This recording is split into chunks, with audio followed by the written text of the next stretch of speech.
But I ain't from Philly though, from the city where they say about that ribbon like petty boots. Know them niggas plotting, gotta deal with me.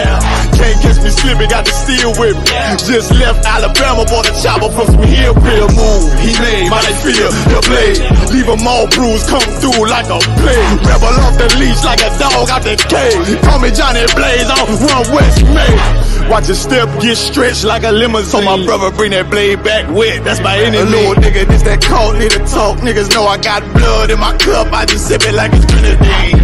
They in the building, we in the spot. We can go to war, let's see who make it out. On your stripes, dog, you with us or not. We can get it on when it's on, it'll never stop. First you get that power, gotta hold it down. Watch your step, boy, you on holy ground. They in the building, we in the spot. We can go to war, let's see who make it out. Tell them niggas good night, here come the best. Look, told them niggas get right or get left. UPK bad man, I pin to your flesh. Hellboy, rip the soul out of dead man shit. Got the rate, the power, I been the showstopper. Yeah, they might hate, but I know they gon' watch. Zone on lock, and you know the flow prop. Iced out, got the drip out of David Jones lock. Know I got the plan, they say that you the man. No shit, Sherlock, I'm the one you heard by. Burn down the building, let them all watch. Throw that One West up, then I swerve. Sick with this shit, I do not need a detox. He don't watch a step, blow him out them Reeboks. We taking over, I'm sending the word out. Can't see me, little nigga, I put you in a bird box. Look, it's One West practical, gladiator, maximum. Creep on them slow, but that Glock fire rapido. All I want is more power, more straps to blow. Ain't got excuse for no car, he gon' have to go. They in the building, we in the spot. We can go to war, let's see who make it out. On your stripes, dog, you with us or not. We can get it on when it's on, it'll never stop. First you get that power, gotta hold it down. Watch your step, boy, you on holy ground. They in the building, we in the spot. We can go to war, let's see who make it out.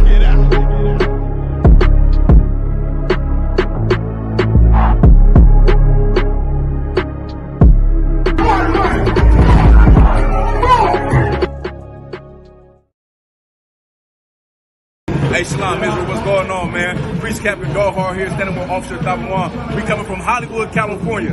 Just off the BBC interview, letting everybody know that the ISUPK is going to take over, man. But check it out, this is what I want you to do, right? Command Junior Hunter just dropped a new YouTube channel. The most controversial man in America, man. Subscribe to his channel, America on Fire, Monday, Wednesday, and Saturday. Shalom.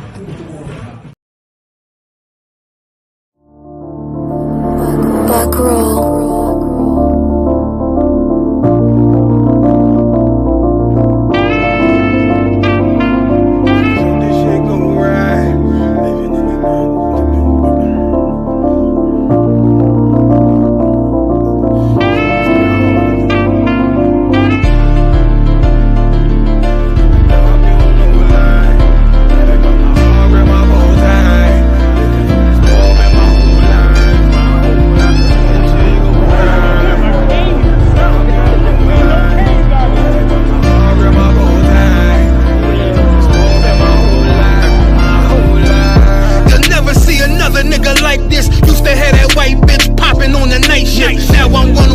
Sharper than an ice pick on you rappers' necks, and it's feeling like some vice grips. Yeah, that's light shit. Send my bro a kite quick. Ties of war, we ain't forget about you. Keep your light lit. Rappers can't see, most of them scared to witness. Go on, close your eyes. That's one right here for the trenches. Bad bitches, natural hair or extensions. Hood niggas that'll probably grip like some dentures. Brothers on them fences. 23 and 1 out. Praying that that commissary hit before it run out. Riches on the gram, dog filter with their tongue out. Couldn't stay home because they found the dugout, closed casket, burner in the low jacket. My co-captain, riding on these whole rappers, my hoes fabulous. Now I don't mean that derogatory, but I'm a player and there's no my women riding for me. I avoided Maury, I got 2 jets. If I can't make it through for them, then I'm useless.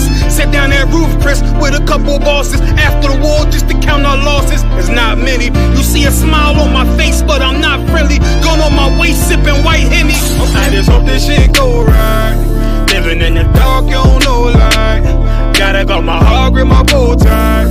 Waiting on the swerve in my whole life. I just hope this shit go right. Living in the dark, you don't know light. Gotta got my heart with my bow tie. Living in the swerve in my whole life. My whole life. It's so melodic. When I be dropping this ebonics, this ghetto phonics, it got me on the level 2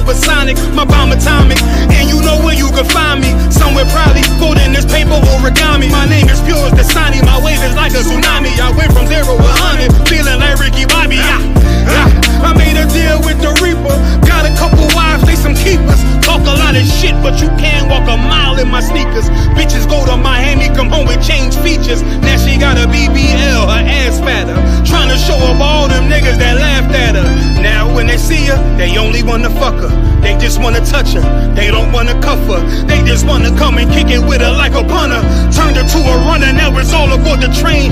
Fenty on her face, but it's not concealing the pain, it's a shame. So I'm in the hood like some rap snacks. I know niggas kill you and your mama for a scat pack. Dark tint, matte black, they do it for half that. Had you like 90s Missy in a fucking trash bag. I'm from Philly, we don't do bank accounts, just cash app. I spit a verse and I just watch the time slow. This that guy flow, this that shit that rappers die for. This that uncut Taha Wall straight from Pablo Escobar. I be at the bar like Moscato. They think it's effort, but no, this that block work. Make the countermeasures, take pleasures, making an op hurt. Light is in the sky, cause every verse is a concert. My mind work at speed y'all can't fathom. Listen to the words of a champion. The king, the streets need another anthem. I just hope this shit go right. Living in the dark, you don't know light. Gotta got my heart with my bow tie. Waiting on the squab in my whole life. I just hope this shit go right. Living in the dark, you don't know light. Gotta got my heart with my bow tie. Living in the squab in my whole life. My whole life.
See, I was born to be a soldier. See, I was born to be a soldier. See, I was born to be a soldier. I was born to be a soldier. Hey, hey. See, I was born to be a soldier. I was born to be a soldier. See, I was born to be a soldier. See, I was born to be a soldier. See, I was born to be a soldier. See, I was born to be a soldier. See, I was born to be a soldier. See, I was born to be a soldier. Left, right, left. I can tell you what it feels like when them problems kicking in. I call it real life. Now I'm feeling trapped. Who can I trust? Second guessing everything. Who can I love? I remember sleeping on the floor, ready for whatever. I was sleeping by the door. I was down bad, didn't want no one to know.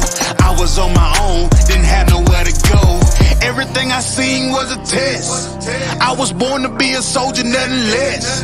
This is the life that I chose. This the life that I chose. This the life that I chose. This the life that I chose. See, I was born to be a soldier. I was born to be a soldier. This is the life that I chose. See, I was born to be a soldier. See, I was born to be a soldier. See, I was born to be a soldier. I was born to be a soldier. This is the life that I chose. See, I was born to be a soldier. See, I was born to be a soldier. Left, right, left. All black is the uniform. Soldier dead and gone. I'm forever pouring liquor for him. Try me on my brothers, and I'll be moving bodies for him. Came up out the struggle and maintained through the storm. Niggas dying for dead presidents, fucking up their residence. White man dirty tricks. They call this shit politics. Vagabonds, and they some natural born lunatics. That what they is. They shut you down when you speaking truth. It black boots when you in the truth. It black boots when you in the truth. This is the life that I chose, nigga. See, I was born to be a soldier. I I was born to be a soldier. See, I was born to be a soldier. See, I was born to be a soldier. See, I was born to be a soldier.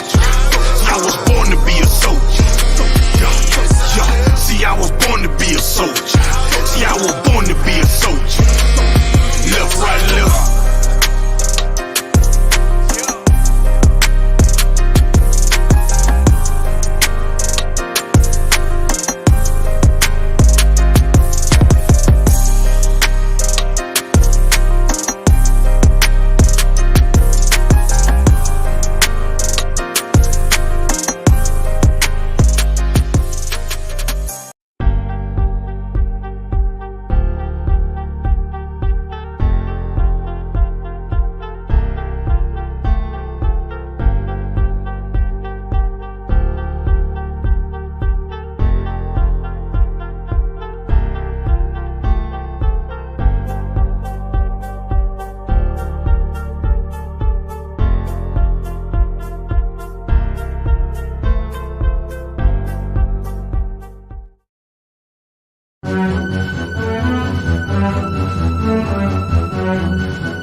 Yeah, I'm Shabrak thumb. Yeah, Hey, what it do, Akim? What it do? How it go? How it go? Good. Yo, what's up? Yo, don't tell me y'all feeling sorry for them Palestinians. Y'all sound like y'all in mourning. Y'all sound like y'all in mourning. Like y'all, you know, a little bit sad for the Gaza, for the Golan Heights. Nah, lie, sir. So Salakia said, I ain't sure. The action. Never that. Listen, Doc. Listen, it had enough action to go around. Don't worry about it. We saved some for y'all. Karate has some in the bag right now. That's right. Absolutely, sir. Oh God. Yeah. Karate is like, damn this. we go in there today. Yeah. For sure. Yeah, man. Listen, tonight we're gonna be going rapid fire tonight, boy. Because damn, they got stories on stories on stories. I don't understand how they didn't catch that main shooter yet. He dead. Yeah, they found him. Dead. Yeah. No sign, Christ. Come on, fill me in. He went out like a coward do. He shot himself in the head, I believe. Man, that's what they're saying, man. That's what they're saying. That's what they're saying. He got way too far for me, for sure. Yeah. You know what I mean? All of them that he killed, it seems as if he killed all oppressors. And that's the story, man. Me and Kazak was talking the other day. Sometime this last weekend or something, or early this week. It was before. It was before last weekend, right? Before this incident happened, for sure. Yeah, so I think it was before last weekend. Man, we were saying, listen, man, if amongst this whole thing with Palestine and Israel come, and these oppressors still decide to be school shooters and, you know, mass shooters, it'll show you that they're really the devil. And 2 days later, this devil going up in there and start firing down on people. How much? I think it's 20 people hit and over 50 or 60 wounded. I think 18 dead. 18 dead, 20 people dead, and about 50 or 60, I think, wounded. Yeah. In the middle of war with the Gaza, he still found time to be the damn devil. Right. That's crazy. And the city spot where from is Maine. where you from to say that they everybody in there look like they have guns. Well, that's what I was trying to find out. So Maine is a pro-gun state. Yeah, they say everybody there, you know, what I mean, more likely has something, and he was able to do all that.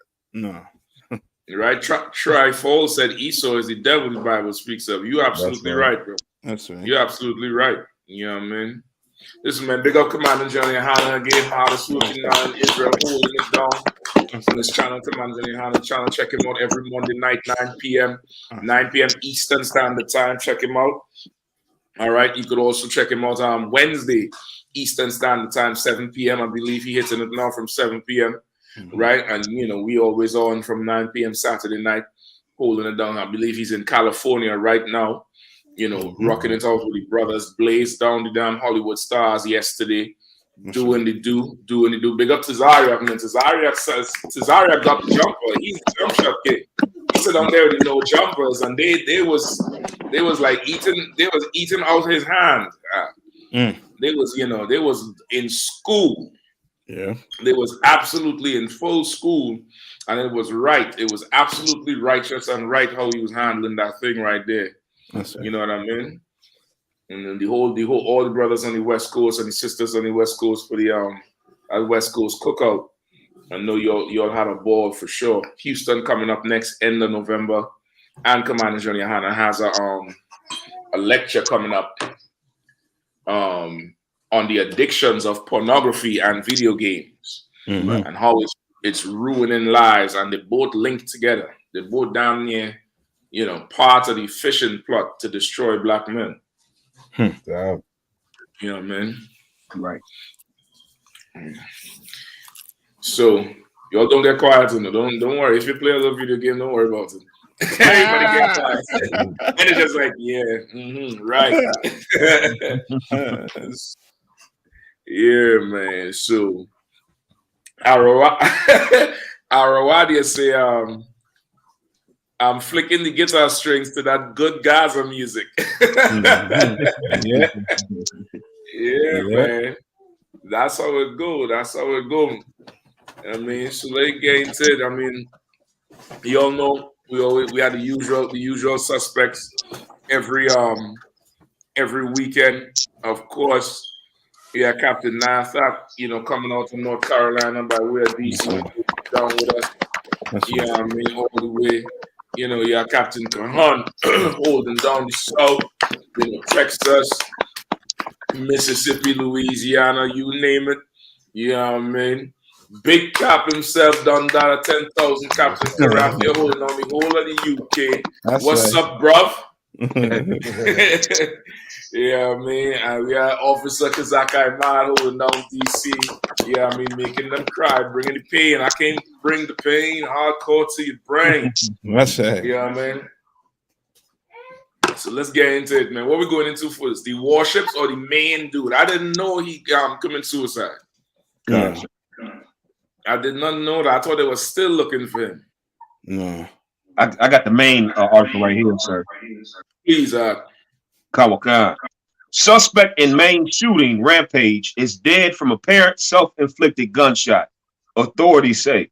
A U.S. Army reservist accused of killing 18 people and injuring 13 others in a shooting rampage in Maine this week was found dead Friday evening, apparently from a self-inflicted gunshot.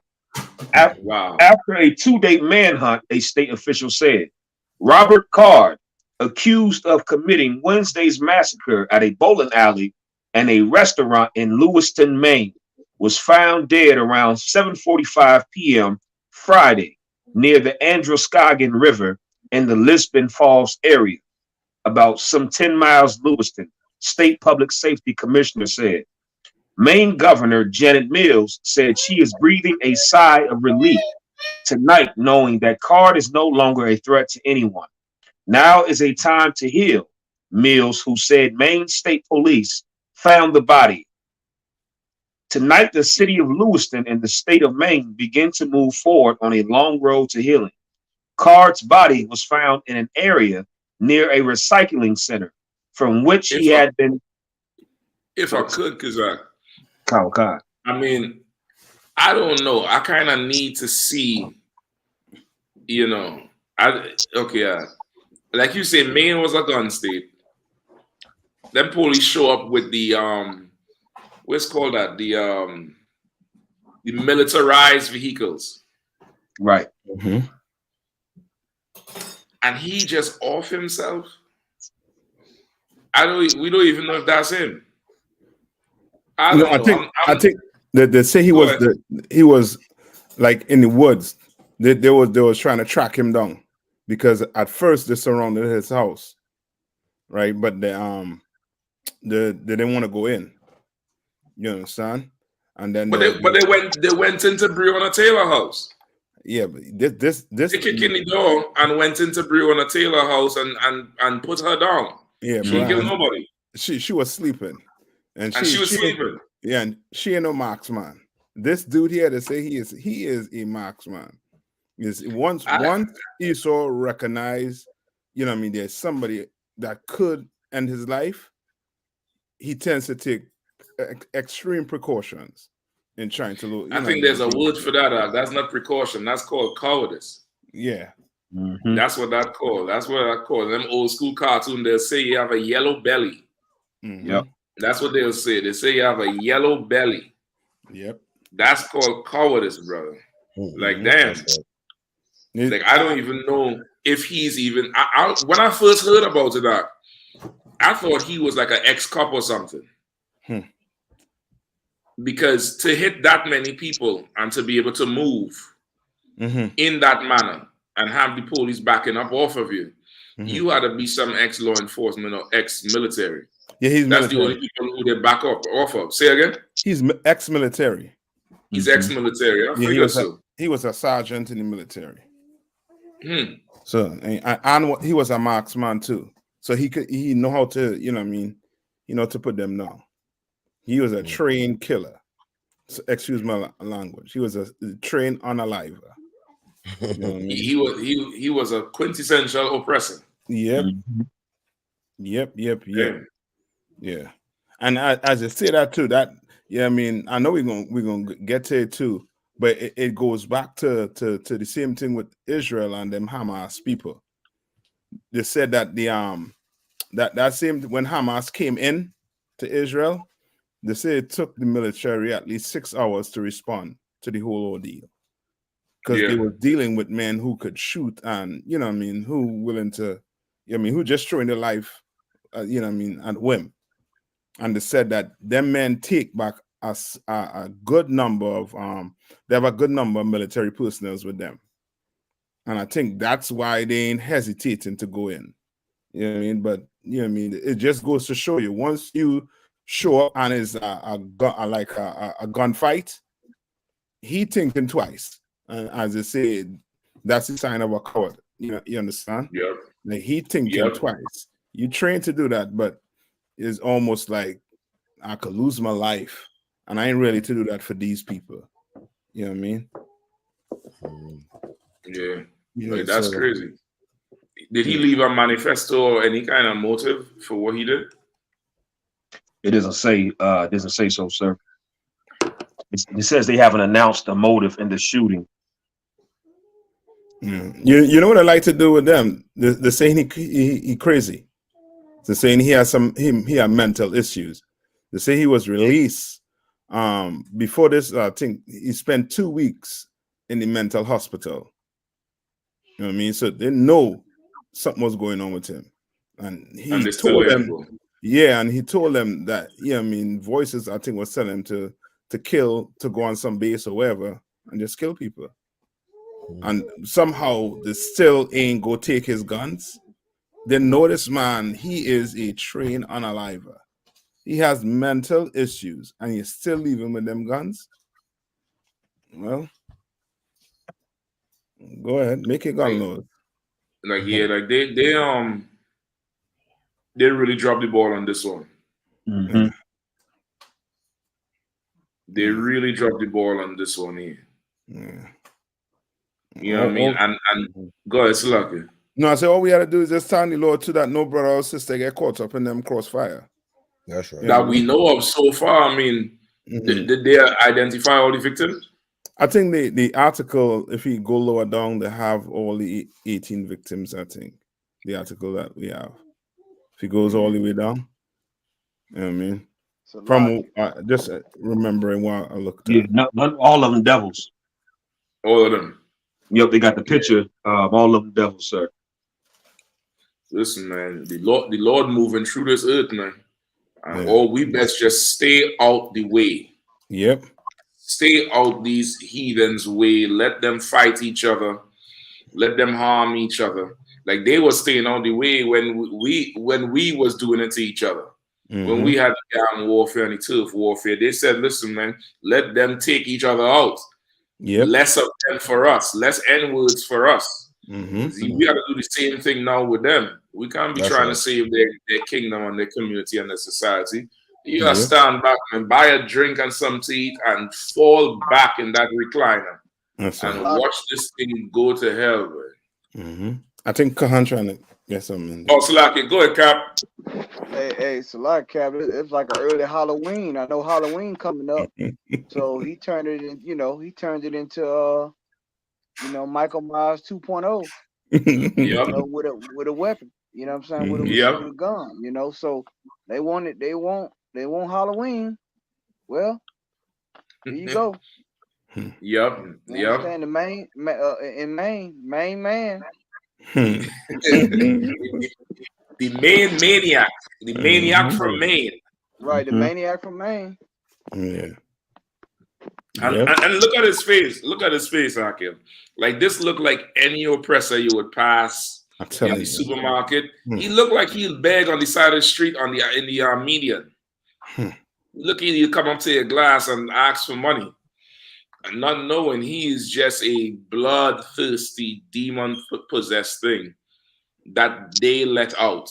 And then they're gonna say he crazy. I ain't too sure. I need to see that. I need to see the body. I need to see it. Right. Yeah. That's so crazy too, eh? Like that you're saying that too. Knowing the time we're in, you can't trust the suppressor at all. I'm trying to tell you. I need to see the body. Yeah. Because that whole talk too, I going back to that whole scenario because what I mean, that hot on the press right now with Israel and Hamas. Like the verdict's still out on whether they cut them babies' head off. What they're saying is more than likely Israel is just, like how to put it, like marking it up to make these people look like real, barbarians. It's possible. It's definitely possible. It's definitely possible. Listen, from what I've seen, both sides is slimy. Yeah, both sides is absolutely slimy. The small hats. The small hats on them, they're going to tell everybody how horrible these Philistines are. They're going to tell them how these Philistines doing this, that, the other.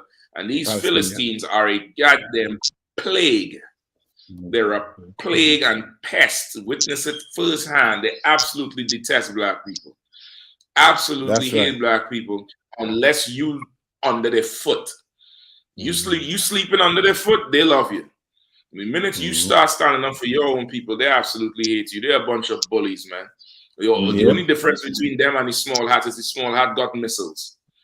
He got the missiles and he got a what's the thing? The Iron Dome. Right. Yeah. That's the only difference between them. Yeah. He had power, as you're saying. That's straight up power in the Middle East, right there. Like you can imagine they're sitting in the middle of all them Arabs and nobody touched them. That is power. Yeah, you touch them and you know what I mean. Your whole family getting wiped out right now. And the Bible ain't lying when they say, you know what I mean. You touch this man without the Lord's sanction, and you're gonna die 7 times 7. You mean you're gonna feel that joint? Because you kill 1,500 of his own, and multiply that by 7. You know what I mean? And he continuing with it too. He gonna wipe them off the face of the map. Oh, listen. He gonna guys are gonna break off and fall into the sea. I'm telling you. It's gonna break off and fall into the earth.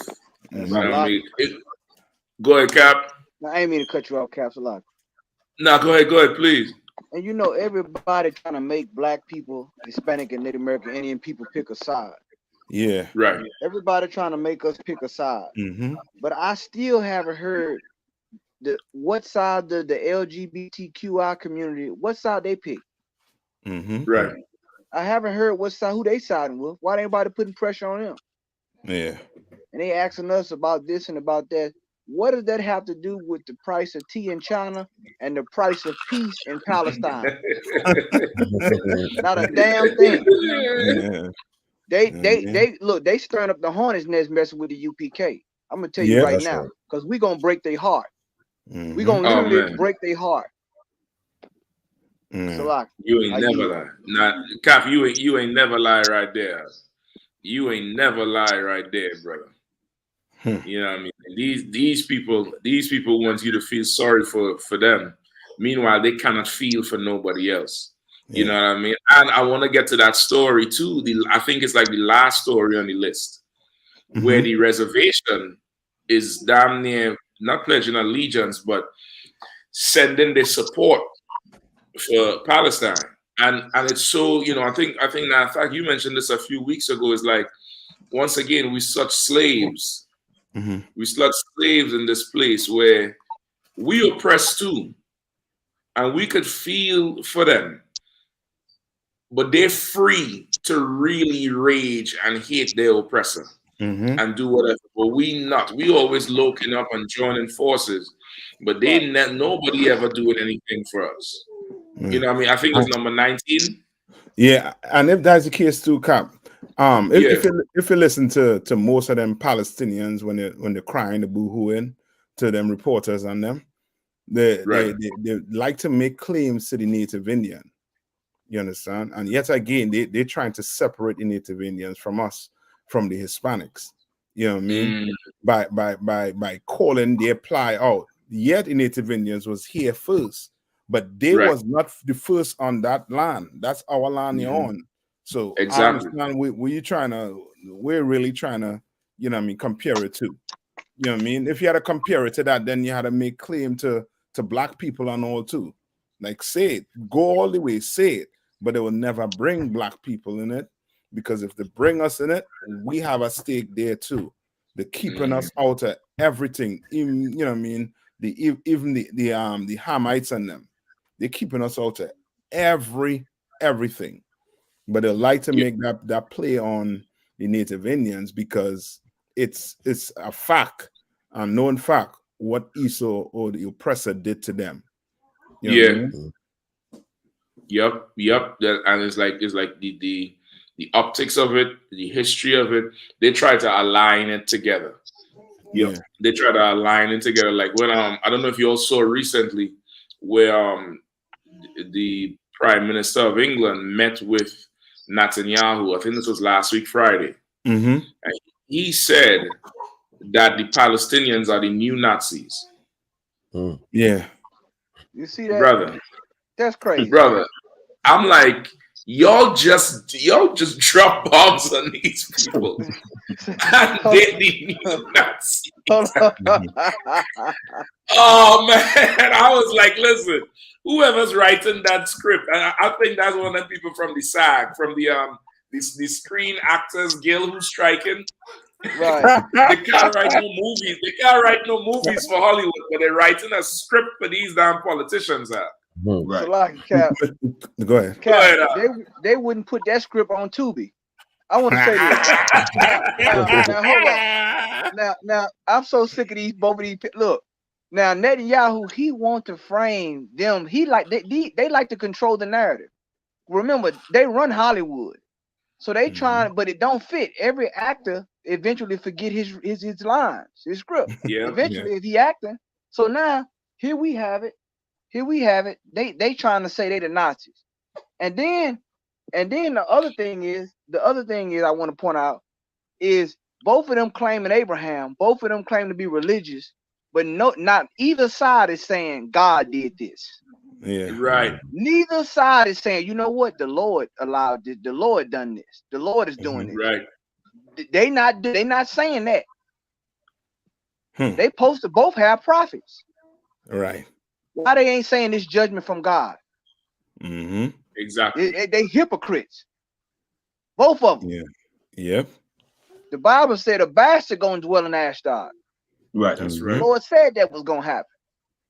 And can't Mhm. now one of them groups deal with us, the UPK and the Bible. None of them. None. You're right. So like I yield. Yeah. No, brother, they want to slaughter us. They don't want to slaughter us for anything in the Bible. Mm-hmm. You're gonna get the story? I'm looking for the video where he said that he knew Nazis. Oh Hold on. man. I like the language you're using to them. Boy, a black man, I tell you, he should, he should revel in this right now. Somebody getting called lower than what we've been called for the past 400 years. Right. Yep. revel in it right now, black man. You know what I mean? At least somebody taking the blunt of it right now. Yep. You know what I mean? And if I could say one more thing, Cap. Go ahead. The whole thing with these colleges, the thing is, now I know we all remember when they was talking about you couldn't talk about critical race theory, right? Mm-hmm. Now, Right. And remember the UPK, we prophesied. We said, no problem. You want to close the book, the Lord gonna put you in the book. And lo and behold, they don't want to talk about critical race theory, but now you have to talk about geopolitics in a room full of Arabs and Jewish people in the same classroom, and they fighting and protesting on colleges right now. Yeah. Yeah. See, the Lord got a way of dealing with all this trying to censor everybody's stuff. Yeah, that's it. Cut through the algorithm. Yep. So You're so right, Kahan Salaki Cap. I mean to now go ahead, please. But what Kahan's saying there, is it's heavy for the mere fact that you're trying to censor us, right? And now you can clearly see the reason why you're trying to censor us. Because if the truth really allowed to come out, all these other nations go have to sit back and watch. Right. You know what I mean? Now the UN, like how the Israelis trying to say the UN is useless. Once if black people really wake up and come in and start to see the true history, where there was, in these centuries, and see who we really were, and start to wake up, the UN is going to look like, they just, they just how to put it, pawns for America and Israel and these other nations. You know what I mean? And these big nations. Because ain't nobody need the UN help more than black people. Right. Hispanics and Native Indians. You understand? Right. We need more help than all them other countries. All them countries. Yeah. You could combine all them countries together. Black people still, their problems could be on the top of the list.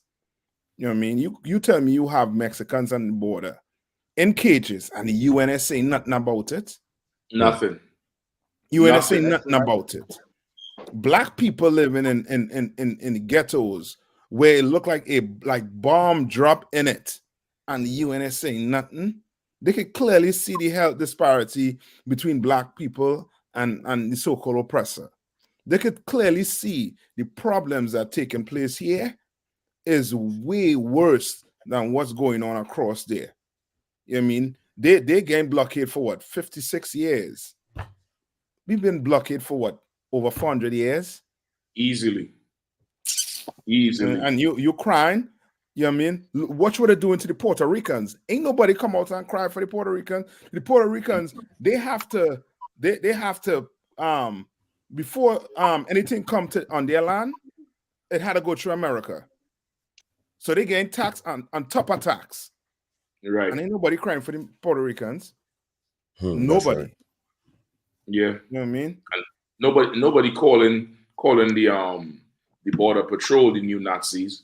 Yeah. Young children locked up in cages, all kind of sex trafficking going on. Nobody's saying that. You know what I mean? Yeah. Capios you're gonna say something, Gracia? No, I just absolutely just what you said. You know, look at it. Look at even countries like England. You know, people think England's what tea and crumpets and beautiful and nice. And little do you see, England has ghettos in there, poverty, horrible areas. And guess who lives in them areas? Black people do. And no one said nothing about it. No one's tried to fix it. No one's tried to make the problem better. If anyone's a narcissist, it's them. Whether they be British oppressors, American oppressors, French oppressors. If anyone's a narcissist, it's them, man. They've been a narcissist to black people for 400 years. So luck, yeah. Yep. Yeah, you're so right. You're so right. And they'll never want to call, look at themselves as that. Everybody just is a convenient victim for the sake of politics. So like, yeah, go ahead, Kasat. It's a lot too. Just to piggyback off of what Captain Karate just said. Okay, there's a reason why whenever people are oppressed or struggling, it's like it's default to always compare it to blacks, Hispanics, and Native Americans, because subconsciously and consciously, everybody knows that we know about oppression. Like we are we're the standard for it, and that's even more reason why every one of these groups is like they expect for blacks, Hispanics, and Native Americans to rally behind them, because it's like, come on, you know what it's like. Come on, join us. It's like they know that we are the real victims in this, and if they're comparing these people to the Nazis, nobody wants to talk about how Hitler said he modeled everything he did after the United States treatment of the Native Americans. Hitler himself said he wanted to turn the Volga River into the Mississippi River, because he was fascinated about how Andrew Jackson completely took that land from the Native Americans and pushed them past the Mississippi. And he wanted to do that to Hitler wanted to do that to the Jewish people in Europe. Everything he did, he modeled after the treatment of blacks, Hispanics, and Native Americans. So if the Nazis are the ultimate villains, well, Hitler learned from the United States. Yep. So everybody knows. As you just said, if they're the ultimate villains, then we the ultimate victims. We the ultimate oppressed. Like ain't nobody more oppressed than us. That's the same thing you also bringing out whole night. Ain't nobody more oppressed than us. And they would not let us talk about our oppression. Even talking about it is a damn problem. Even talking about it is a damn problem. Listen, before today, I was like, listen, man, what they're doing to the Palestinians is wrong, whatever. After this show, I don't tell the brothers, I'm going to Google every missile and pray for it. I'm going to get a bottle of olive oil, brother. And I'm going to, every missile, I'm going to drop a little bit on the ground and send up some prayers with some frankincense. That them missiles make it to the... Let me stop talking before I get the general channel flag. So let me stop talking. Because them people is monsters, boy. They are absolute monsters. Trust me, Cap. You good. Once it's not against the small hats and them, trust me, they will rally with you. From what I see. Listen, brother. We witnessed some stuff today. We witnessed some of it last week. But today was something, a sight to behold, brother. They absolutely despise black people. That's right. Absolutely.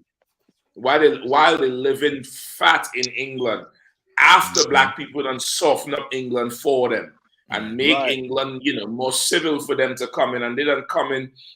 And listen, Captain Karate was telling me, Karate, break down that thing you're telling me that recently there with the cops. Like you said, with the bashing. The bashing, yeah. So, as everyone knows, in the UK, it was in the 60s, 50s, 40s, it was a horrible place to live, man. If you wasn't white, it was a hard place to live. And black people, we don't toughen the place up. You're seeing Palestinian marches everywhere. You're seeing multiculturalism. You're seeing an East Indian prime minister. And these things black people did. Prior to that, these East Indians, there was something called Paki bashing, man. A white man will say to his friend, listen, let's go Paki bashing. And they'll go out there and there's a mob full of football hooligans to just beat up at East India, man. And black people had to stick up for them and fight for them. And they'll give the white man something we call a telephone scar, cutting from his ear to his mouth. If you see an old white man in his 70s with a scar on his face, you can look and go, okay, that must be one of them racist guys. When he was younger, he must have been one of them racist guys. And we did that, man. And now they got the nerve to come against black and Hispanics, hate us, call us all types of names, strangle our women in their stores. not give us jobs, treat say that we're scum and we're beneath them. But if it wasn't for us, the England that you love so much that it's not free to talk and be free in England, you wouldn't have that, man. If it wasn't for blacks and Hispanics. Right. So, go ahead, Cap. First of all, I want to get a cap in my hand for breaking that down like that, man. Because what he said is directly biblical. Because the Bible said that they told us they said to our soul, bow down that we may go over. Yep. That's the only way they get to the next millennium, the next century, the next era is us bowing down. When we stop bowing down, time stops. Progression, quote unquote, stops. What he's saying, it's textbook oppression. It's just we are an extension of the Greco-Roman Empire, and when Rome conquered his enemies, Rome incorporated his enemies. Right. He didn't just wipe them out. He made them serve their gods. Right. He made them bring their skills and their engineering and everything and their ingenuity and their culture, and that's what made Rome great. Right. And that's what America does and the UK does all over to our people, man. And they get mad. These other heathens get mad. They want to say, look, well, join us. And as soon as we start talking about our pain, it overshadows theirs. And they say, how dare you say it hurts? Right. How dare you say it hurt you the way it hurt me? I hurt more than you. So you should feel for me. Right. Like the inhumanity. Mm-hmm. I can't really, Cap, I'm with you. I can't really say what I want to say on this broadcast about these heathens and about these Palestinians and these Israelis. I really can't say it. Mm-hmm. They'll pull the plug on us tonight. Yeah. I'm furious with it. I just want every missile to find its destination. That's all. Yeah. That's all. Karafi, if you have that video, or did you send it to me before? The one you played last night on the ends. I just wanted to show the brother that one with the Arab talking about who used to fight for him. That's the one you sent to me? I sent you via WhatsApp, I believe. Okay. Let me play Netanyahu first. Yeah, this dude right here, Meshach, I ain't lying.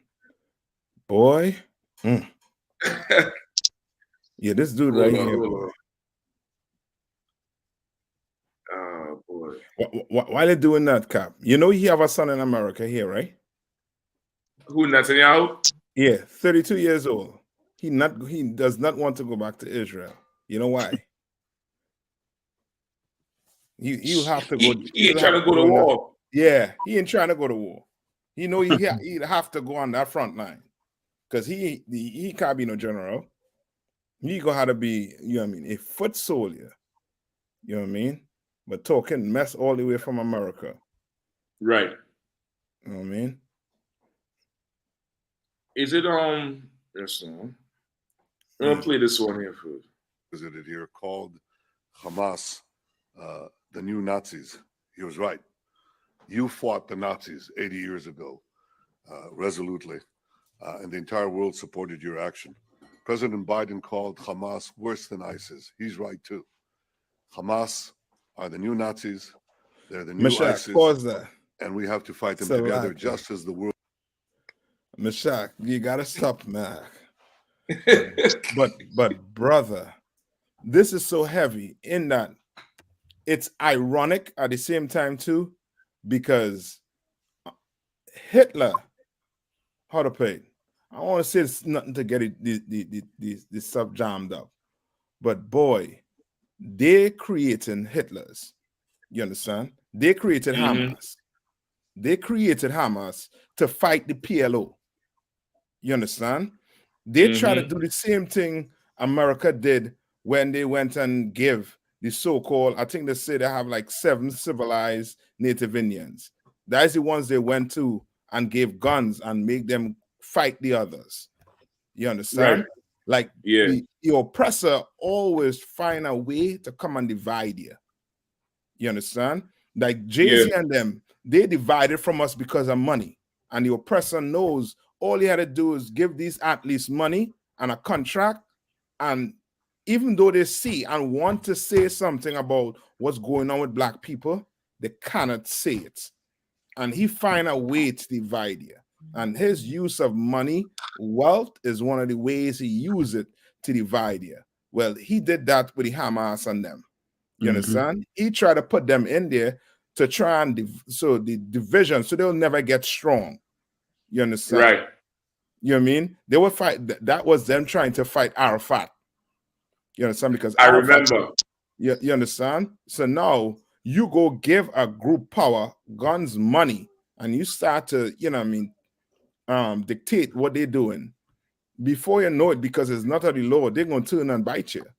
You know what I mean? Yeah. And now you talk about they Hitlers, they Nazis. You creating them people. You created them Nazi. You understand? You birthed them. So now who is worse? So listen, listen. You so right. I give him a hand for that because that's historical proof right there, and they'll never bring that up. You know what I mean? And they're really doing the same thing that Hitler did to them, which was blanket them, you know, with some statement to make it easier, so that when they go to unalive masses of them, nobody would feel any sort of you know, any adverse reaction, because in their mind, we don't need another Hitler. We don't need another ISIS. You know what I mean? Like if you was so committed to defending the Lord's people, the earth would be a better place. Yeah. You know what I mean? Go ahead. One last Slaki cap. Go ahead. As you bring out that too. Like Hitler, famous for doing what? Putting the so-called Jewish man in the oven, right? They make claim to that. He unalive a lot of them by putting them in the oven. When you think they drop them bombs on them people, what do you think they're doing? Them things burning people up. You literally putting them in the oven. So what you talking about? You crying what Hitler did to you, which he was wrong for doing, but now you dropping bomb on children, on women, you unaliving an entire family. They say a family, entire 45 people of an entire family was unalived by a bomb. Listen. That's 45 more black people that could eat in England. That's right. Slovakia. Yeah, I mean, that's 45 more. The world, the civilized world, united to fight the Nazis and united to fight Hamas, it must together now stand with Israel as we fight and defeat Hamas. This is not merely our battle, it's the battle of the entire civilized world. Chancellor Scholz, who also understand the battle of the entire civilized world. The rhetoric here is right out of World War I and World War II. Yep. The talk, you know, they're trying to get this is a battle for the world. It's like, boy, these is gangsters and thugs we're looking at right here. Absolute gangsters and thugs. Go ahead, Cap. Cap, what you saying is so right. What you saying is nuclear. Because think about it. See, they understand something. See, when you fighting a war, you have to win a war on two fronts. You have to win the physical war, and you have to win the political war.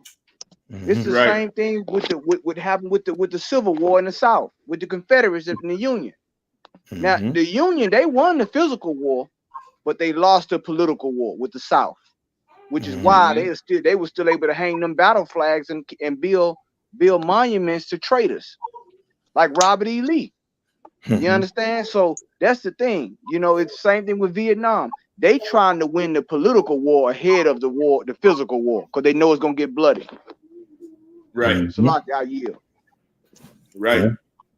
They're definitely putting things in place. Now I have another video here.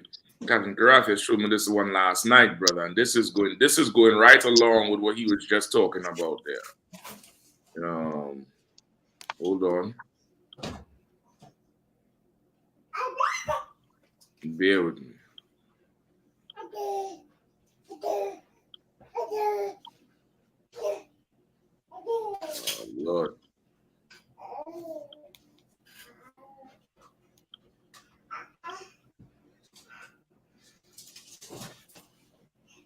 Yeah, and while it doing that, Cap, also too, like go ahead. I'm gonna wait.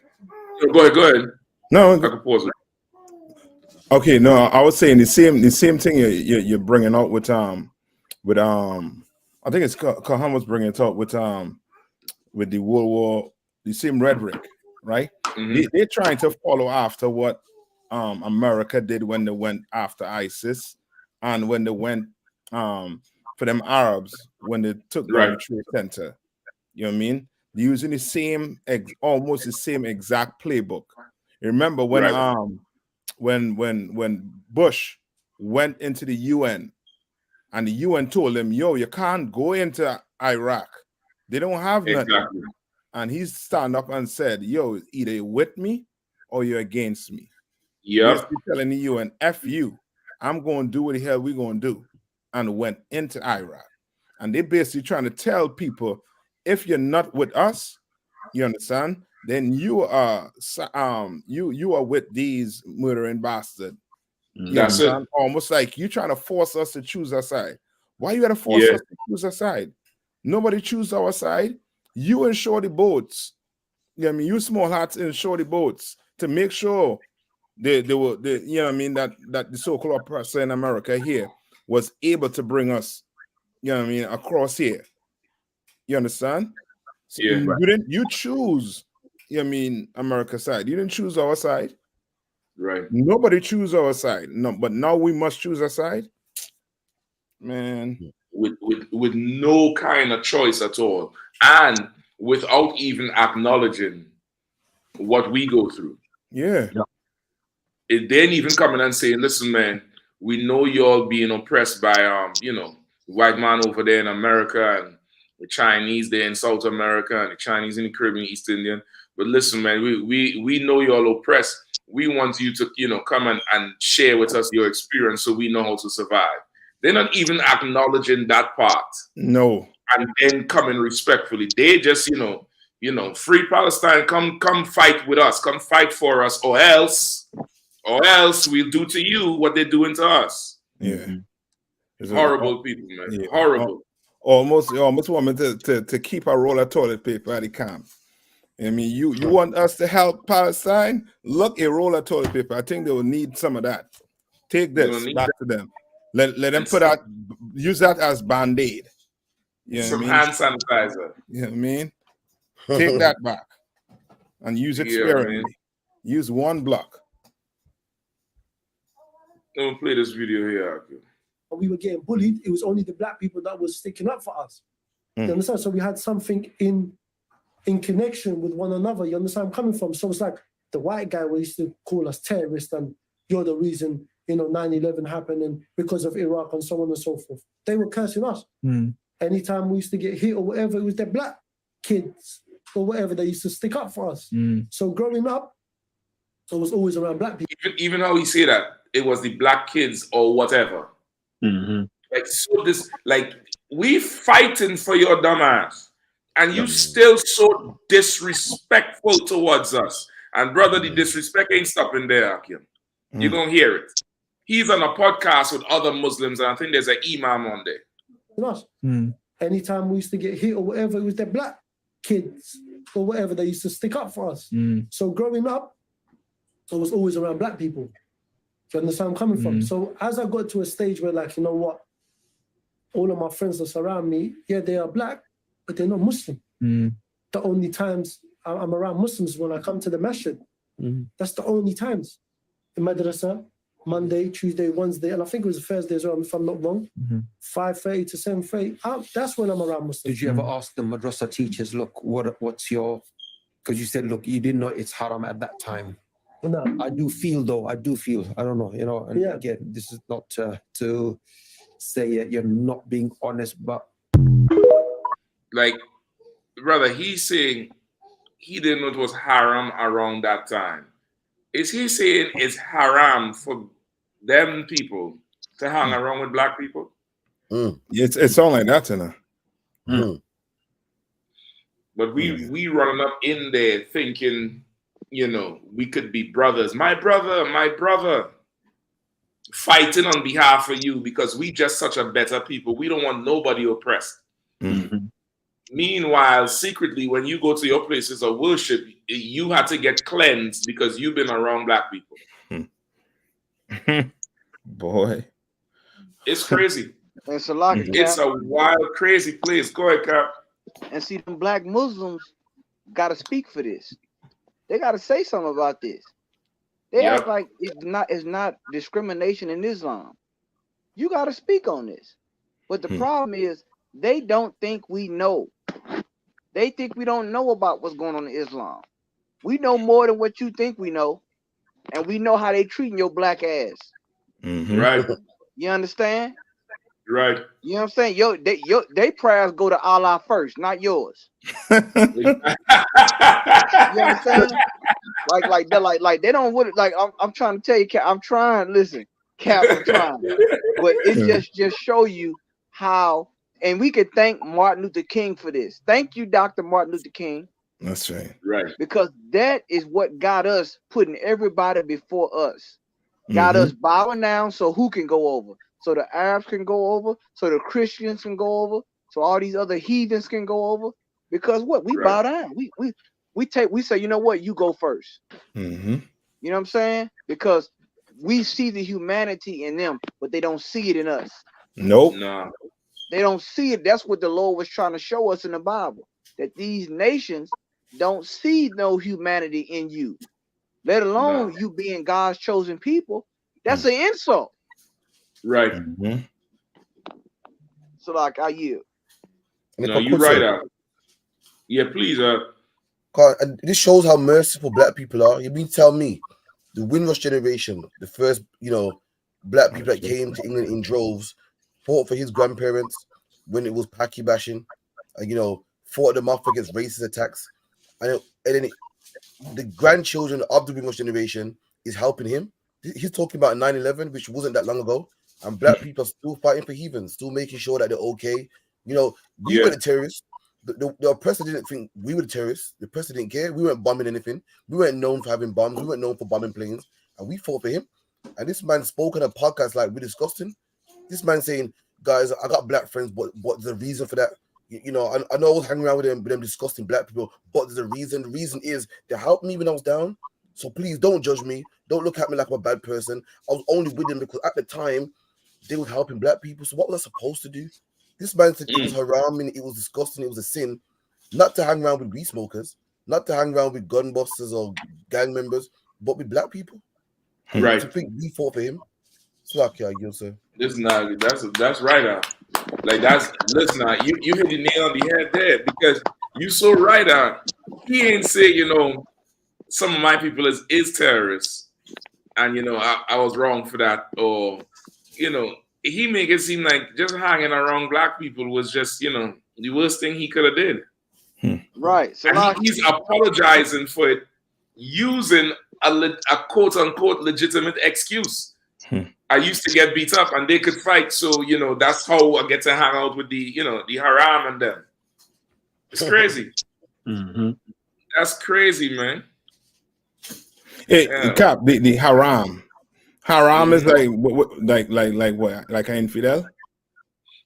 Haram is like, it's bad, like almost like an abomination. Okay. That's what it is. Let me look it up and see if I could get definite. But it's like that's it's like taboo there. So like go ahead, Cap. I'm still waiting on DJ Khaled. I'm still waiting on see, we can get real segregationists when it comes to all this stuff they stole from us. Yep. Them Palestinians don't think that we know all I told you that fish they got on that Palestinian that fish belonged to us. That black fish on that revolutionary Palestinian flag, that belonged to the Black Panthers. We want that back. Right. Put something else on the flag. So like, are you? So that's what haram mean there. Oh, so which means he's saying to hang with black people is like alcohol, gambling, and pornography. That's basically what he's saying, because he really trying to say that's how he get introduced to the life, because all his friends was black. because they could clearly see he ain't all the way trying to look Arab. He ain't like the Imam on them. You understand what I'm saying? And it's almost like he giving them an excuse why the way he is, and not blaming them for not looking out for him. You understand? He ain't blaming them. He ain't saying, well, where you all were when they were, you know what I mean, when they was calling me such names. Where I was in the mosque doing what? That's right. I needed you out here. But he ain't blaming them. You know what I mean? But instead he's trying to flip it on the black man who was actually trying to, you know what I mean, look out for him. Because black people, that's how he is. You rolling with us, we genuinely look at you like, you know what I mean, with all the truth. We look at you like, you know what I mean, like you're a brother. You understand? You understand what I'm saying? And that's to show you, you know what I mean, we Lord people. You know what I mean? The loyalty that come from us, you will never find that with them other nation, because the Lord call them beasts. You understand? And an animal, he has no type of loyalty when it comes to his belly, when it comes to him looking after himself, selfishness. You understand? And he was being full out selfish. You ain't never lied there. You ain't never lied. Hold up. And if I could, sir. Yeah, go ahead. And this is how we know that color matters. Because this Arab didn't say, you know, I was sitting back in the day, most of my friends wasn't Muslim. Most of my friends were, you know, they weren't Muslim. He said they are black. Like black people are sinners and we're disgusting. He didn't say, you know, I was rolling around with Christians because Christians helped me. I was rolling around with, you know, Sikhs because Sikhs helped me. So I was rolling around with black people, meaning black people are trouble. They're haram, but that's all I had at the time. Sorry, forgive me. Like, be like black is synonymous with bad. When these same black people that you're talking about helped you, where was your Muslim friends, man? Where was your Muslim brothers? But black people, we're so loving and we know how it feels to be oppressed. And we see someone being oppressed, so the first thing we do is run to their aid, man. And that's the problem. We gotta start loving ourselves and not loving these heathen, man. So lucky. You're right. Go ahead. And what the captain's saying is so heavy because black people, it's cities, especially down south, where they didn't even know there was a Palestinian population. It's people, like they coming out the woodworks, and then black people is saying, I didn't know all these Palestinians was in the city. And they saying, okay, where were you when that cop shot that black man? And we were protesting. Where were you? Right. I didn't see any Palestinian flags out here when George Floyd got choked out. I didn't see you when all these the black people, some that's nameless, that got killed and then reached the news. Where were you?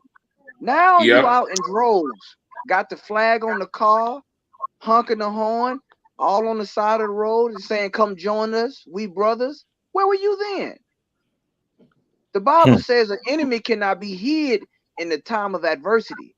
And it also says a brother is born for adversity. They're not our brothers, and they never will be. That's right. Yeah. So, like, I yield. That's right. Wow. I had this video here with Khalid, then we move on to the other stories. I mean, there's so many of them Palestinians who is attacking him online because he ain't saying nothing. You know what I mean? He ain't saying nothing about the thing. There was another video where he just standing there and he put the Palestinian flag and I think the Israeli flag, and he said, the solution is love. We need more love. And brother, this Palestinian went off on him. This is another one here. Roses are red, violets are blue. Habibi, you're Palestinian, your people need you. 38 million followers, yet you choose to be mute. Allah is watching and he will deal with you too. Palestinians, don't worry, we are here for you. Like, they're going off on him, man. They say 38 million followers and you ain't saying a damn thing. You ain't saying nothing about what's really going on in Palestine. You get the point? And they don't really care about their own people. They don't give a damn about their own people. Like it, sir. DJ Khaled, he said losing money is not haram. that shit is not halal. Yeah, not halal, right. Losing money is haram. That's right. Hello, Apanya. Barack. Yabba Smith Shabrak Thumb. What's going on, Naka?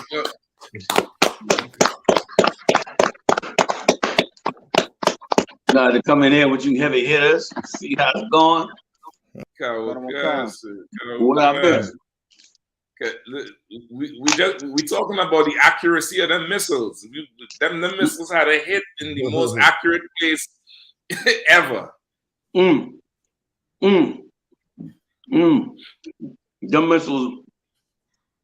missiles laying that place to great. Yeah. They show you how cruel this Edomite man is. Now, his people was in concentration camps. You would think, can y'all hear me all right? Yeah, we ain't You would think he would have compassion based on that alone. You know what I'm saying? But he's a cruel beast. You know what I mean? And even though he's smiling in our face, you know what I'm saying? He think the same way about us. You know what I mean? And we don't realize it. We think he love us. Right. We listening to the propaganda of these politicians. That's right. Meanwhile, this man don't love us. This man hate us. That's right, sir. Hate our guts. You know what I'm saying? Right. We looking for the opportunity to do us in. You know what I mean? So it's wicked as hell. And the Palestinians ain't no better because they can't do nothing to the white man. So of course, who else to bother? Who else to start with? Who you gonna take your frustration out on? That's right. Take it out on the niggas. That's everybody can beat them without a problem. Right. If you beat them, everybody look at it like they must have did something. Yep. That's why you beat them. You know what I'm saying? Which has been the problem for us. You know, man. I just want to add in on that. Salaki. I yield. You so right, sir. Like they had their issue is clear. The whole world know who they having an issue with. But yet still, they wouldn't. If they really love their people, then go fight. You know who's oppressing your people. Yeah. But now you want to turn around and follow 400 years, 1,000 years of the oppressor, the same oppressor beating us, and you just join in and lump us up because you getting bullied. Yeah. Nah. Like they have. They cheered Farrakhan on every time he had a speech. He has a Palestinian or one of their military leaders. He would have them in his conference, his Million Man March, his different conferences. He always, had somebody to speak on the Palestinians' behalf. But when have the Palestinians spoke on our behalf? Right. That's right. You know what I'm saying? You know what I mean? Like if the Palestinians was right, the first thing they would say when it comes to us is, now we understand what you black people have been going through because we've been going through the same thing. Exactly. You know what I'm saying?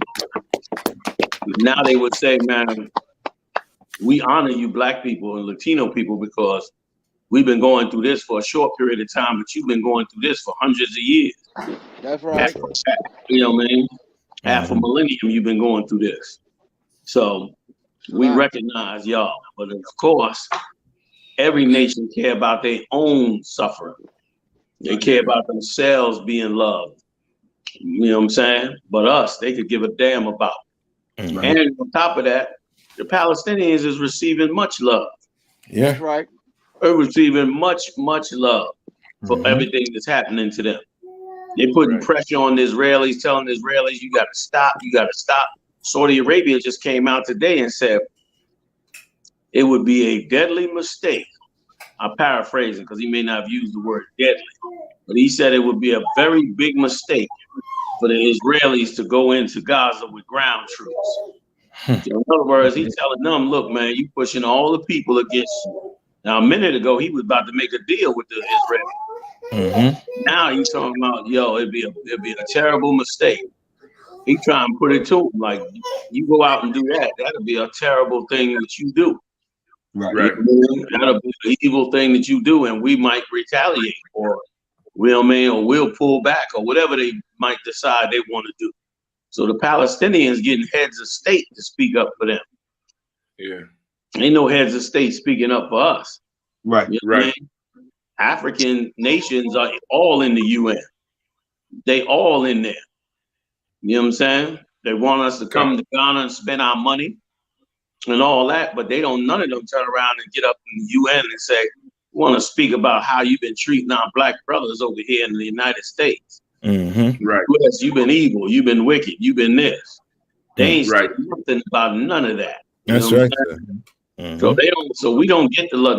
The difference with us and them is after, you know, hundreds and hundreds of years of oppression, we get in a jam with Esau, we in trouble because nobody coming for our rescue, if not for your house child. We get in a jam with this Edomite man, and that's our behind. Right. Because nobody gonna speak up for us. Well, at least somebody pressuring for them to stop killing them Palestinians.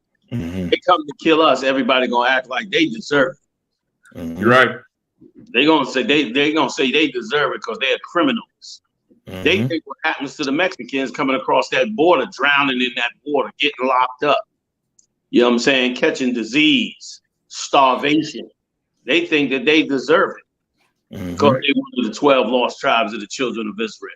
So both sides of the conflict is as evil as hell, and none of them is for our greater cause. That's right. How bad we are. The reason there's no love for us out there because we don't have no love for ourselves. That's right. But the love we're supposed to have for ourselves is supposed to foster others to recognize our suffering because we're supposed to stand up for our suffering. That's right. Instead, we partying and having a good time and being whatever filthy thing the slave master wants us to be. So, of course, why would anybody feel that you're suffering and have mercy on you? Makes no damn sense, man. This is an evil, evil world. And I got bad news for blacks, Latino, and Native Indians. You ain't part of it. That's right. You're not part of it. I yield. If I could, sir, Go ahead. it's so heavy what you're saying because, like, this whole thing about solidarity, I've been hearing it all week. You know, all last week. You know, ever since this thing kicked off. Now, and I'm always asking myself, okay, what do we get for our solidarity? Like, if a black person hang an Israeli flag on their balcony, would they get their half rent off from the Jewish landlord? Right. If we hang a Palestinian flag or have a Palestinian flag, you know, would a Palestinian surgery give us a free surgery at his clinic? Right. Would they give us free medicine, free healthcare? Right. You know, or free gyro or whatever the hell they be making. Would they give us that for free? Right. Like they want us to give our love for them. I mean, it's mind blowing. Name me. Salaki, go ahead, No, it's just crazy. It's black people down south, especially like in the city like New Orleans. They saying, where all these Palestinians come from? I ain't never seen as many Palestinians protesting. And they saying they want them to join the protest. And the black people is like, well, where were you when George Floyd? Where were you when all these incidents? We didn't know all y'all was in the city. Right. But they come together when they people hurt. Yes. Right. Like they hide. You don't even know it's that many of them. They going coming home. They totally quiet while you suffering and going through what you know what I'm saying? Where was the Palestinian flag and the Palestinian coalition showing solidarity with us? Right. When was we protesting? And then all of a sudden, 100 or 200 Palestinians come up with their flag saying, we are Palestinians for black people or Latino people. Like you said, you don't even know they even in the damn city until something like that. Like Philadelphia. A lot of people don't know Philadelphia got tens of thousands of Filipinos. Tens of thousands. And you would never, ever even know it in the city of Philadelphia. And they live in their own areas. Thousands of them. But let something happen to the Filipinos. And you're going to see 10,000 Filipinos pop up in Philadelphia. You're going to be like, where the hell did they come from? Because they're totally invisible. Forget about the East Indians. let some serious cause the East Indians to have to protest. You be shocked how many of them come out in your city. You might have 50, 60,000 of them in your city. And meanwhile, when something happened to us, like you said, you brought out an excellent point up. When something happened to us, you don't even know they exist. Even right outside the city where the school in Philly is at. You understand? It's filled with East Indians and Arabs. But in the city, you never see them. We only see them because the school is up there. But you would never even see them. But let something happen to them. And brother, it'd be so many of them, you'd be shocked. You're like, I can't believe it's this many. Just like you said. So all the nations are here, man. All of them are right here. Patterson, New Jersey. Damn near the whole city is East Indian. East Indian, yep. The whole city in Patterson, New Jersey is East Indians. You would never even know it. Nobody cares for us. We are that nation not desired. That's and right. boy, oh boy, if we don't love ourselves, we got nobody to stand for us. Without righteous brothers standing for us, we got nothing. Right. We done. I yield. Good point, Captain Khan. Yes, sir. That's right. You know what this reminds me of too? Like remember the whole thing with apartheid with the South Africans. Where our black leaders and Christian leaders was pushing us to support these apartheid until Mandela himself is like, we ain't got nothing to do with them niggas over there. That's right. And it's like the same thing here again. It's like a whole push for people who don't want nothing to do with us. Like apartheid, the apartheid ended because black civil rights leaders, I mean, ones that were direct apostles, if you will, of Martin Luther King, Abernathy and them, direct apostles. And here's the amazing part. During the 80s, when they was fighting for apartheid, those same apostles of Martin Luther King went to the U.S. government for millions and millions of dollars in aid, fight the apartheid, and they got it. Damn. Remember, they were supposed to be the ones hated in the civil rights movement. The government hated them during the civil rights movement with Martin Luther King. But when it came to the South African fight for apartheid, all of a sudden, they were like crusaders and shown love by the State Department and got millions of dollars to give to Mandela and them. It was crazy.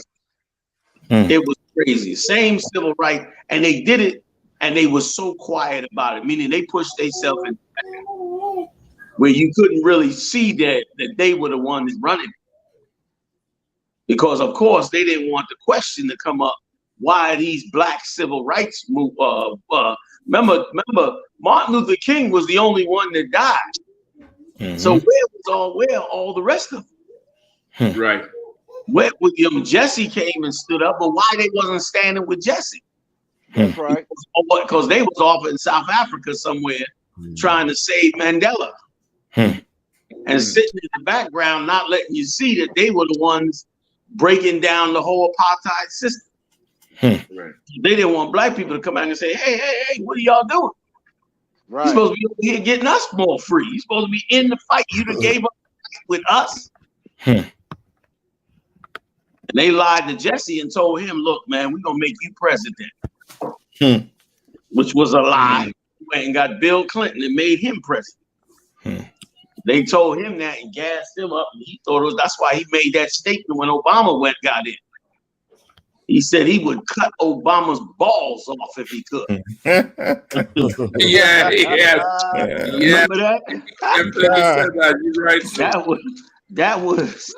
That was Martin Luther King's second in command. The great and noble Jesse Jackson, the most rhymeless nigga on the planet. Okay? And meanwhile, he said he would cut Obama's balls off because he knew he was promised the seat of president, which was a full gaslighting and the rest of them knew it because they went and fought for South Africa. It's listen, the state we in is sickening. It's sickening. At least the Palestinians, in all that they dealing with, they able to fight to some degree the Edomites. They able to make some showing. But you and I, you better hope the Lord be with us.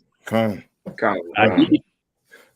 what you're saying is so heavy too, sir, because for real, they want us to cry for these Palestinians' babies.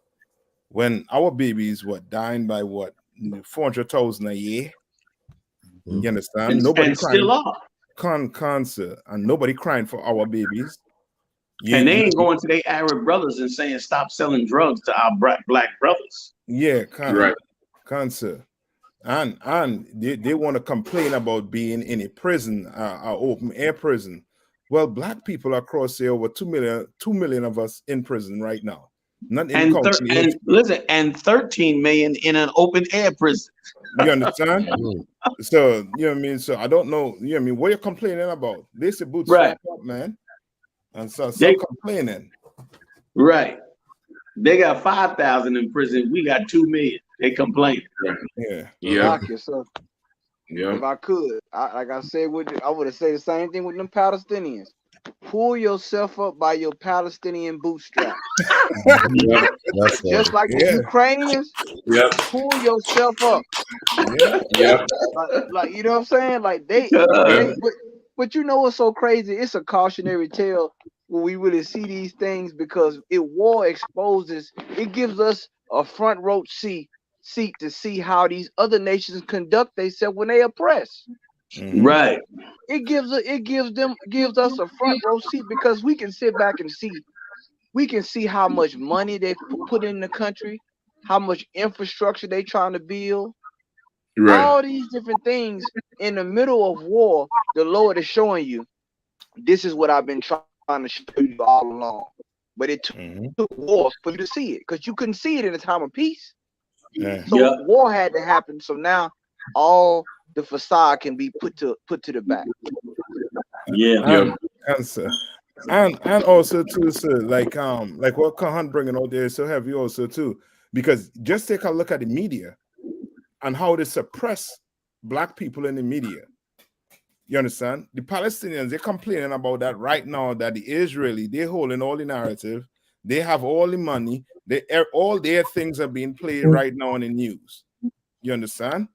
But when you look at us, what they've been doing to us in the news, they've been doing to us the same thing. The 6 o'clock news, you read the papers, is about saying the black man is a monster, the black man is a criminal, the black man is this, the black man is that.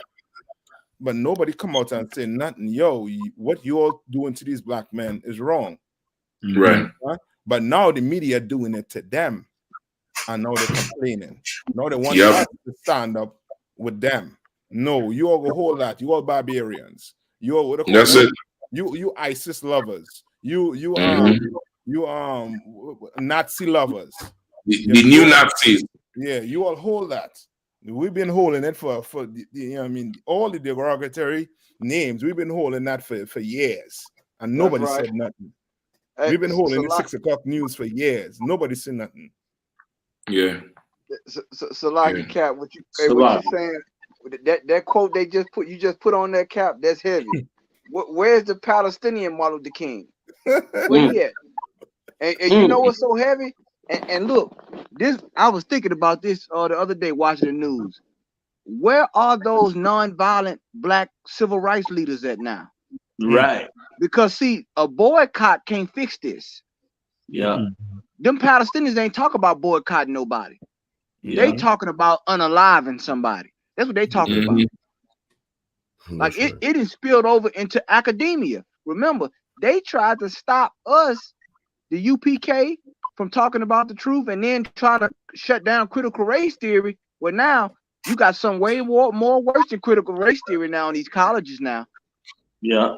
You got to talk about the geopolitical fallout between two nations, which are two races of people fighting for land and resources. and power. Mm-hmm. Like it's going there. The Lord can make it real for us. Yep. So like I yield. And if I could too, like this today, while we battling them at camp, we brought up how the abortion's been put on us. You know, they say, what do you think about all these Palestinian babies? We asked them, what do you think about all the abortion that happened in our communities? You know what these dogs said? These dogs turned, most like Christ priest.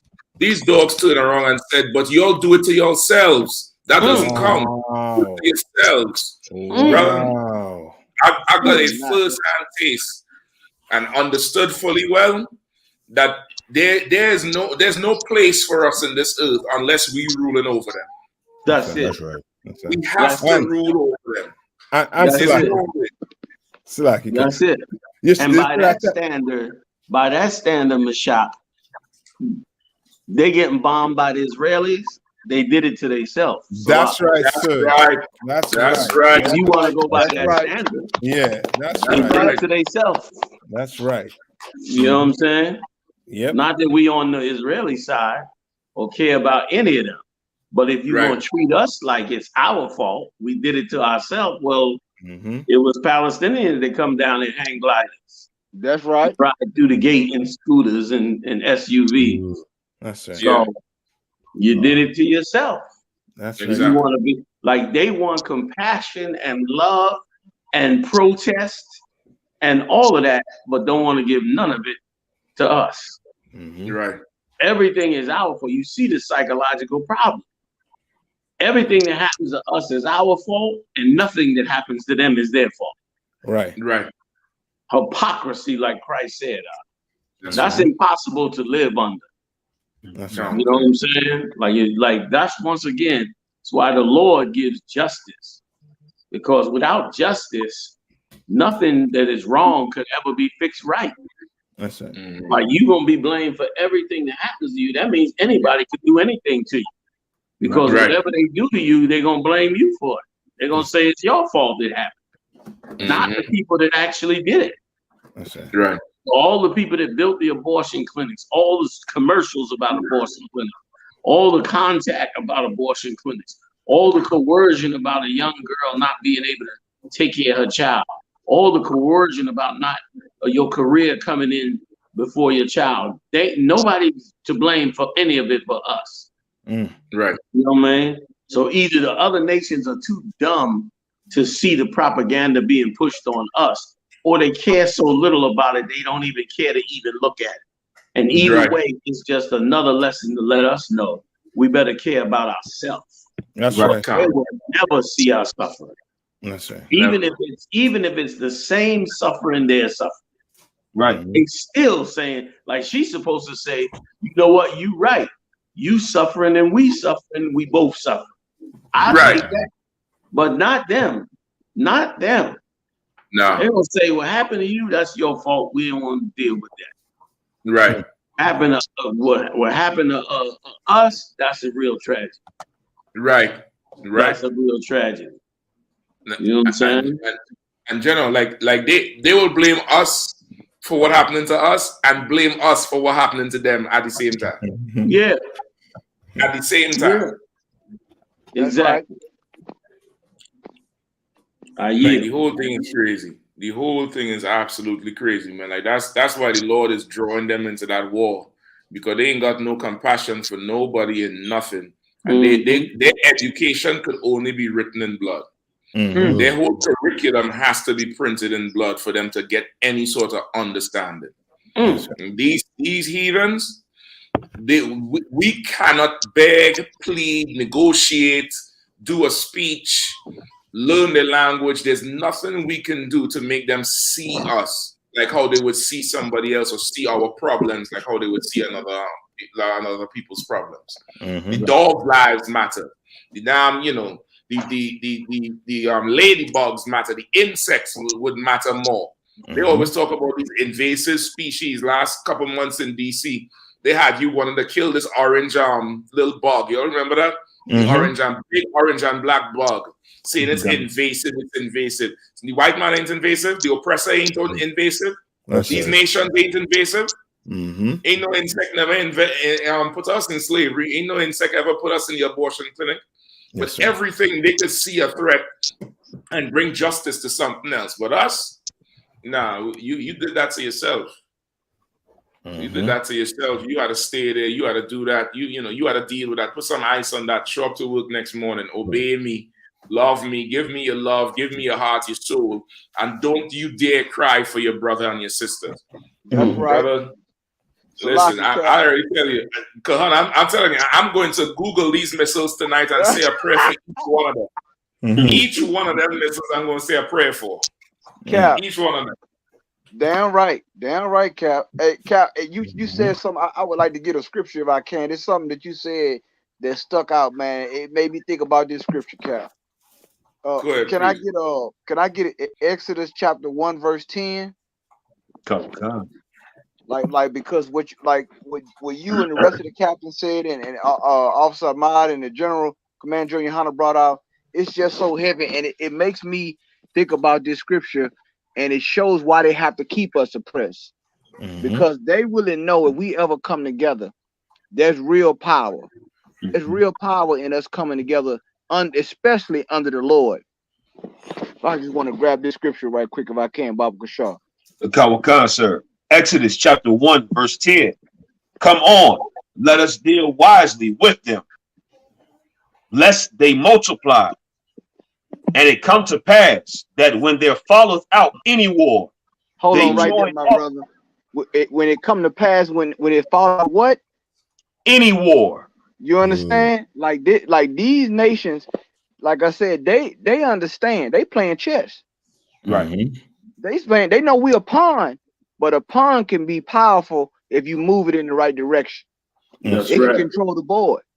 They saying if it's any war, if we don't keep these people down, if we have any war, keep going. Kawakan. They join also unto our enemies. That's why everybody is fighting for our allegiance and our solidarity. You're right. They know that. They are fighting for our allegiance and our solidarity because guess what? They saying, look, man, these people here, they powerful. They know how powerful we are. We serve the Lord. So they got to keep us suppressed. Salaka, sir. Right. And if I could just add to you to what you're saying, because what you're saying is strong as hell. Because let me tell you something. They watch us doing all these protests. They watch us protesting and raising hell and getting the attention of the government over, Freddie Gray, George Floyd and the others. They watching that and they want us to put that force behind their suffering. Yeah. Right. Meanwhile, you ain't see them when our suffering went on. Tazaliah wrote they were at City Hall in Philly in large numbers protesting last week. Good night. Now, once again, who even knew there was large numbers of Palestinians in this area in Philadelphia? You understand? But she said they was out there in large numbers, which means they came out the woodwork because they hate us more that we don't put that kind of energy behind their suffering. That's right. Yeah. But meanwhile, they want you to put that energy behind their suffering. But if you bring up yours, it's your fault. Nah, man, we done with hypocrisy on the earth. We done with hypocrisy in this place. You know, man. Rick W said, RCKW says, save the whales, protect the honeybees, but keep the Hispanic kids in cages. So wrong. Right. You so right, RCKW, you are right as you could possibly be. You know what I'm saying? Save the whales, protect the honeybees, but the Hispanic kids, we're gonna put them in cages. You so right. You know what I'm saying? Yeah. You know, man. Yeah. Harlem Meesh said this. He said, stop resisting. You right. They tell us stop resisting. Like that's cold blooded. They need to stop resisting the Israelis, huh? I'm not sure that's what you say, Harlem Meesh. If you saying that, that's hilarious. Because that's what they tell us. While they killing us, stop resisting. while they beat the hell out of us. So the same applies to them if they don't want to stand for our cause. And it's so righteous to finally see blacks and Latinos get to the point where they don't just put their whole heart behind everybody's suffering. They now begin to weigh whether or not this person has put their suffering behind us. I mean, put their energy and strength behind us. America could never do to us what they've done to us if the other nations stood up for us. That's right. They got a voice in the UN. They on the UN Security Council. They could condemn the U.S. for all kinds of things. Right. You know what I'm saying? They could put sanctions on their heads. Right. You know what I'm saying? That's right. So Yeah. like, Harlem said, yes, that's what I'm saying. Go ahead. so like in general, what you said is so heavy too. And that's the thing you just said is the exact thing that traitor, that clown, Amari Stoudemire got mad at us about. He literally wanted us to side. He said it. He said, and for all you black people that's trying to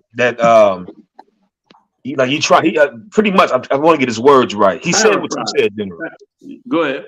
Like he was mad that black people weren't speaking up about the situation, even though we didn't have enough information. It's like he wanted us to just blindly support Israel without even having any information about it.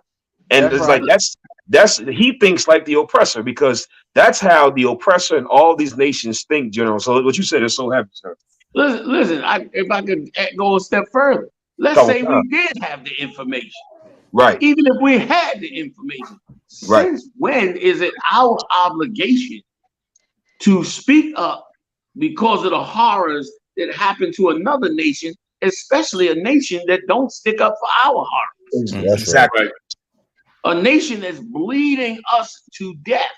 Right. Between the real estate and the entertainment industry, you understand? They make trillions off of us. That's right. You know what I mean? They got weapons and tanks and soldiers to protect them. Right. And he mad that we don't speak up. They don't need nobody to speak up for them. That's right. You see what they doing to Hamas?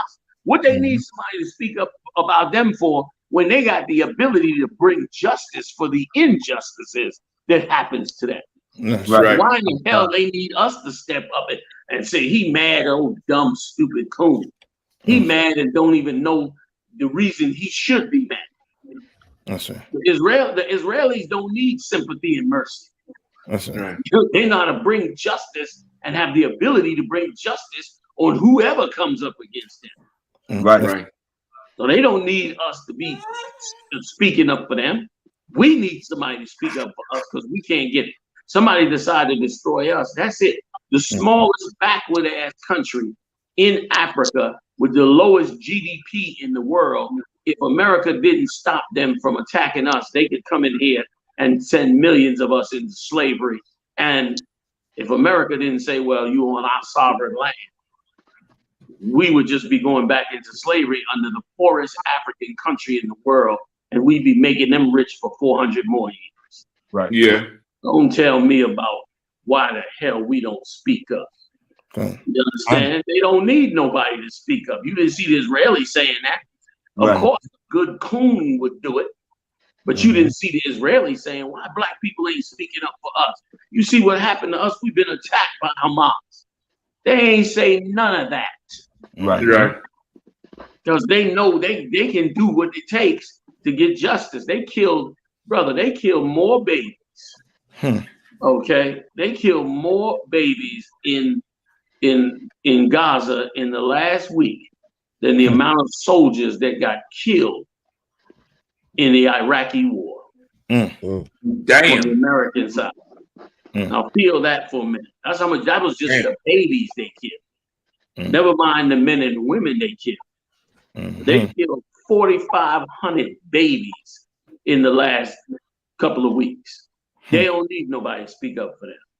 Right. You come down with hang gliders and go into their country with pickup trucks and shoot up and kill people and kidnap people. 2 weeks later, 4,500 of your babies gonna be dead. Right. Plus women and men. They don't need a spokesperson. Right. They don't need nobody to speak up for their suffering. You understand?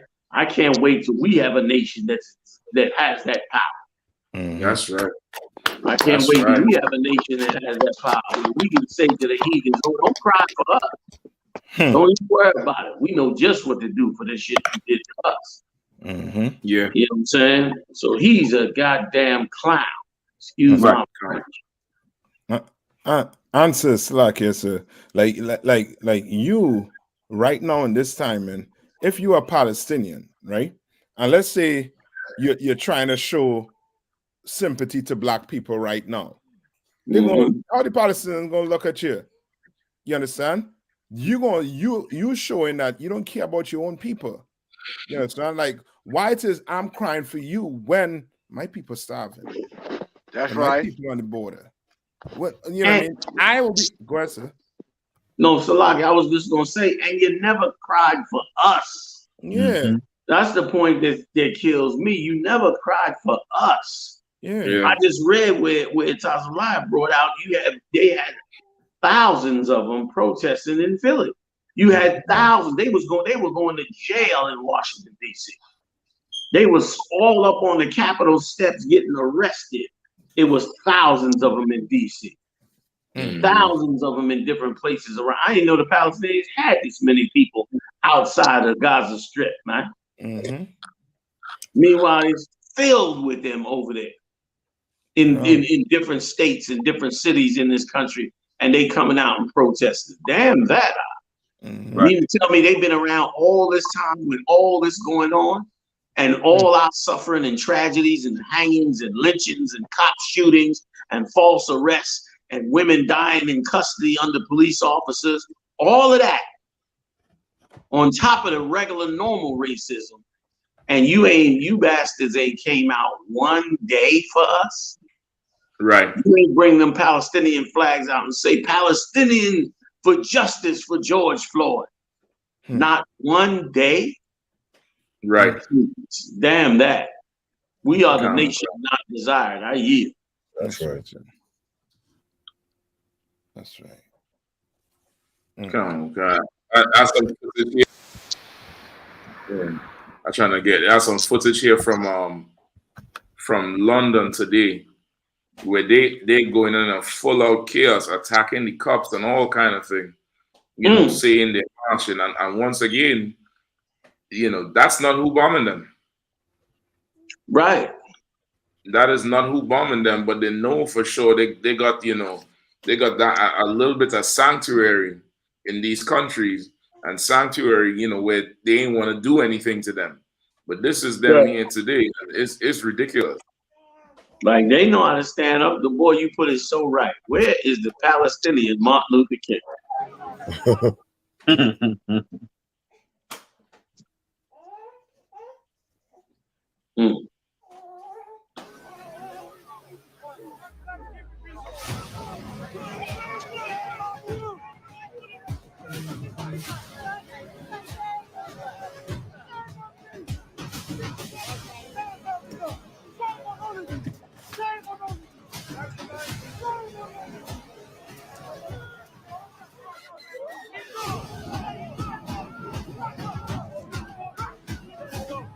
And it show you, like you said, the British ain't do nothing to them. Why aren't they out there peacefully protesting? Like Mahatma Gandhi and Martin Luther King. Really, they're violent. They're just as violent as the Israelis. That's right. Both sides of them is just as violent as each other. You know what I'm saying? Why aren't you out there quietly protesting and showing your flags and showing your signs? You want to hurt somebody for what's happening to you over there. You want to hurt somebody. You understand? Because you violent like they are. That's right. We don't need to be in the middle of that. You never stood up for us. That's right. You're not our ally. You're our grocery salesman. That's right. You're not a goddamn ally. You're the chicken man. Yeah. That's who you are. You ain't our ally. We ain't all in it together in the ghetto. You eating off the ghetto. We dying in the ghetto. You know what I mean? You come to the ghetto to get rich. We come to the ghetto because we've been forced into this hell. That's right. We're not the same. Come. And they get forced together too by this religion too, sir, because a lot of them ain't even actual Palestinians. There's these Afghans who they bring into the country, these Somalians, these North Sudanese. They all just seeking some sort of commonality under this Islam banner and doing what Islam do best, intimidate you until they recruit you into their ranks. And now you just part of the march going forward, part of the wave going forward, because they think if they swell enough, they could do something. They don't understand the Lord, priming them into that third world war. And if you in America and Great Britain and you're a Palestinian, surely there's an airline that can fly you over there. Exactly. Surely you can get a ticket. Yep. You know what I mean? Get you a ticket, man, and get in there with your people, man, and carry some of them buckets of water. Yep. You know what I mean? Yep. Drive one of them ambulances. I know you're not a drive if you're here in America. Go over there and get in one of them ambulances, man, and get them babies into that hospital so they can get some medical care. You worrying about what we do. That's right. Right. What you worried about us joining in the march with you, man? You don't need us. The world is having sympathy for them. You know what I'm saying? The prime minister of Saudi Arabia spoke up on their behalf. We ain't never had a head of state speak up on our side, ever. Right. That's right. You know what I'm saying? The Queen of Jordan was on TV the other night. The Queen of Jordan was on there, raising hell on CNN about the way the Israelis is dealing with the Palestinians. An actual queen spoke up on the Palestinians' behalf. They don't need our help. Right. They don't need our help. Palestinians raise millions of dollars in America with their businesses and supermarkets and chicken joints and so forth. They don't need our help. They don't need our help. Nobody's coming to our rescue but Christ. Yeah. Nobody's coming to our rescue. Right. When we got delivered, anytime you read about it in history, from the days of Moses on up, anytime we got delivered, it was because of the hand of the Lord. Nobody came for us. Right. One time we had mercy and received mercy from Darius, who allowed us to leave and start our nation back up. But we didn't receive any help from anybody anytime we went into captivity. So don't act like we allies. There she go. That's the Queen of Jordan, man. She got the ear of the king, and she's speaking on their behalf. That's crazy. Yeah, man. And once again, like you brought out earlier, which is so heavy, and I'm gonna yield, is that I could see them saying, at least, listen, y'all done suffered, we suffering, but right now we ask you to stand with us. I could give a little more respect for that. Now, I could really respect it if you say, listen, we in our time of trouble, we protested with you in your time of trouble. So we're asking you to stand with us in our time of trouble. I could see them having an argument. It'd be a hard-pressed argument, you know what I'm saying? But we go through our suffering. We bring up our suffering. And you say it was our fault. Right. So we don't have no right to protest, because everything that happened to us was our damn fault. But you want us to stand up and protest for you. Nah, bro. That's evil as hell. That's right. That's right, sir. That's as evil and hypocrisy and witchcraft for you to expect that from us. You would not expect that from no white nation. Like, they ain't even going to white people in Great Britain and say, stand with us over Palestine. You know this ain't right. Like, why they ain't arguing with the British citizens or the American citizens, man? And telling them, we supported your country. We built businesses and paid you taxes. You understand? We was good citizens to you. Don't let them destroy Palestine. I can see that.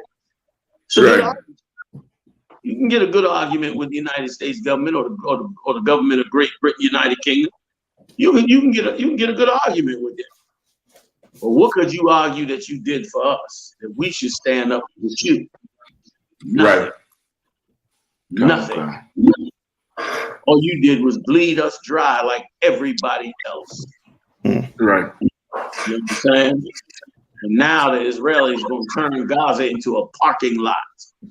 That's right. You want us to stand up while accepting that everything that happened to us is our fault. But stand up in your side. And listen, and they say it with an expectation like you supposed to buy it. Yep. Which show you how brainwashed this world is, in that them saying it's your fault supposed to be like a reality for you. You're supposed to say, yeah, you're right, we did it to ourselves. Like you're supposed to think like that according to them. Yeah. And sadly to say, many of us do think like that and would have agreed with them. That's right. That's right, sir. And you telling me you don't need prophets of God to come out and speak against the mad hypocrisy that exists out here in this air over us and them and the Israelis and everybody else? We need men of God, man. We need men of God to speak out so that the narrative don't just get swept under the rug. That's right. You know what I mean? So that there's some verbal pushback for the heinous way we are described and looked at. 400 years of suffering, it was our fault. Come on, man. Come on, man. No, man. No. I'm sorry. I am so sorry. Close down the chicken joint, get you a ticket.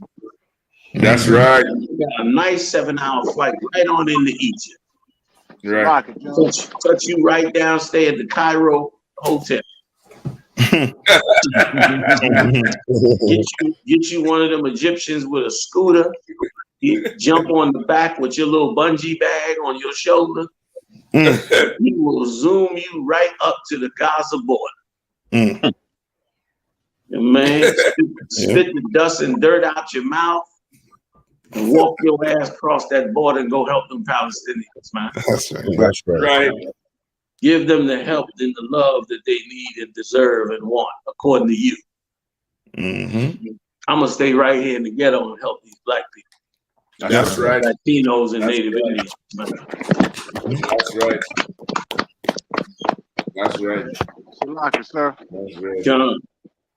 Hey, and I said this earlier, General. I'm still waiting on them to ask what side the LGBTQI community gonna stand on. Oh God, that's why I love you on this show. You about as controversial. I just want to know what side the rainbow gonna shine on. Is it gonna be on the Palestinian side or the Israeli side? I want to know what does it have to do with the price of peace in Palestine? I'm waiting, General. Oh my God. You right. You right. You absolutely right. I can't say you wrong. You know what I'm saying? Like what side, like they surely ready to batter us into the ground for saying that it's a sin against God according to the Bible. So what side are they standing on? Are they for the Israelis, the Palestine, or are they saying there's a third invisible race trapped inside each one of them? Right. Waiting to come out. That's right. You know what I mean? You gotta help me understand that one. That's right. By you. Come on, come.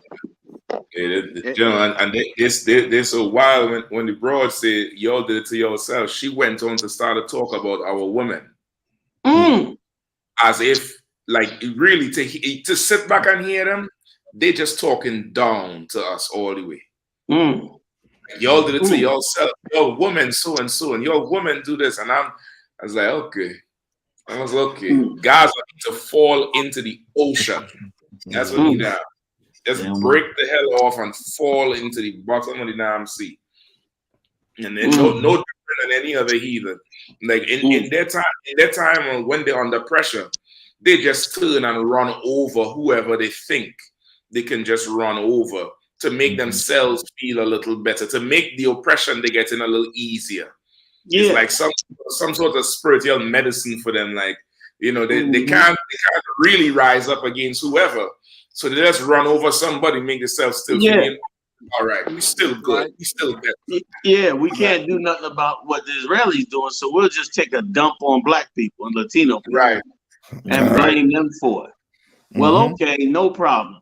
When the Israelis level their city, turn all their men into falafel salesmen, and turn their women into whores for rich, disgusting, nasty Israelis that want to go down there and buy them for $2 a pop. Then maybe they might say, you know what, you black people, you was right. It wasn't your damn fault. What happened to you happened to us.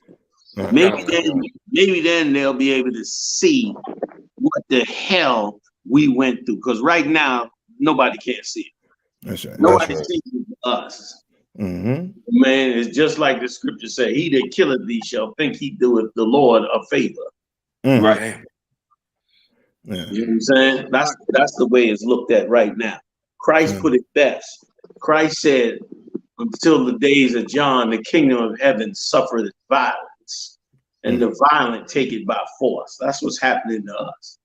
We suffer violence, verbal violence. Verbal violence on our back for everything that's happened to us and been done to us. We are violently attacked spiritually as though it's our fault. It burns in our soul to hear a heathen blame us for the things that have been done to us in slavery. It burns in our soul because we know how wrong that is to say it. To say that to us is to say everything they did to us, you should blame yourself for. Well, guess what? Every bomb, every building they level, every dust cloud, every hospital that goes black, let's see if you're going to blame yourself for it. Instead of what you've been saying. You've been blaming the Israelis for it. Blame yourself then if you want us to blame ourselves. Otherwise, shut your goddamn mouth and recognize that when we say we oppress, it's just like when you're oppressed. You understand? How you gonna be getting bombed by the Israelis and oppressed, and you ain't got no kind of empathy or understanding for other oppressed people? Why the hell should anybody come to your rescue when you got no sympathy for other oppressed people? Like a man gets oppressed, the first thing he understands is other men that are oppressed. Right. If you lived in oppression, you understand and recognize it immediately. But for you to be oppressed and under oppression, and you can't see no oppression on us, brother, we invisible here. We are invisible. And Salakia, sir, he's saying it's so heavy also too, sir, because for real, let's say, you know what I mean, we take the oppressor side, Israeli side. What is going to be our position once you win the war? Right. You understand? No, let's say we take Hamas side. What position are we going to be when they win the war? I'd rather take nobody's side, but I mean blacks and Hispanic side. That's right. You know what I mean? Like, show me a side where we're gonna be on top, where, you know what I mean, all this turmoil, all this fighting and bickering, the wild man and the man blessed by the sword doing.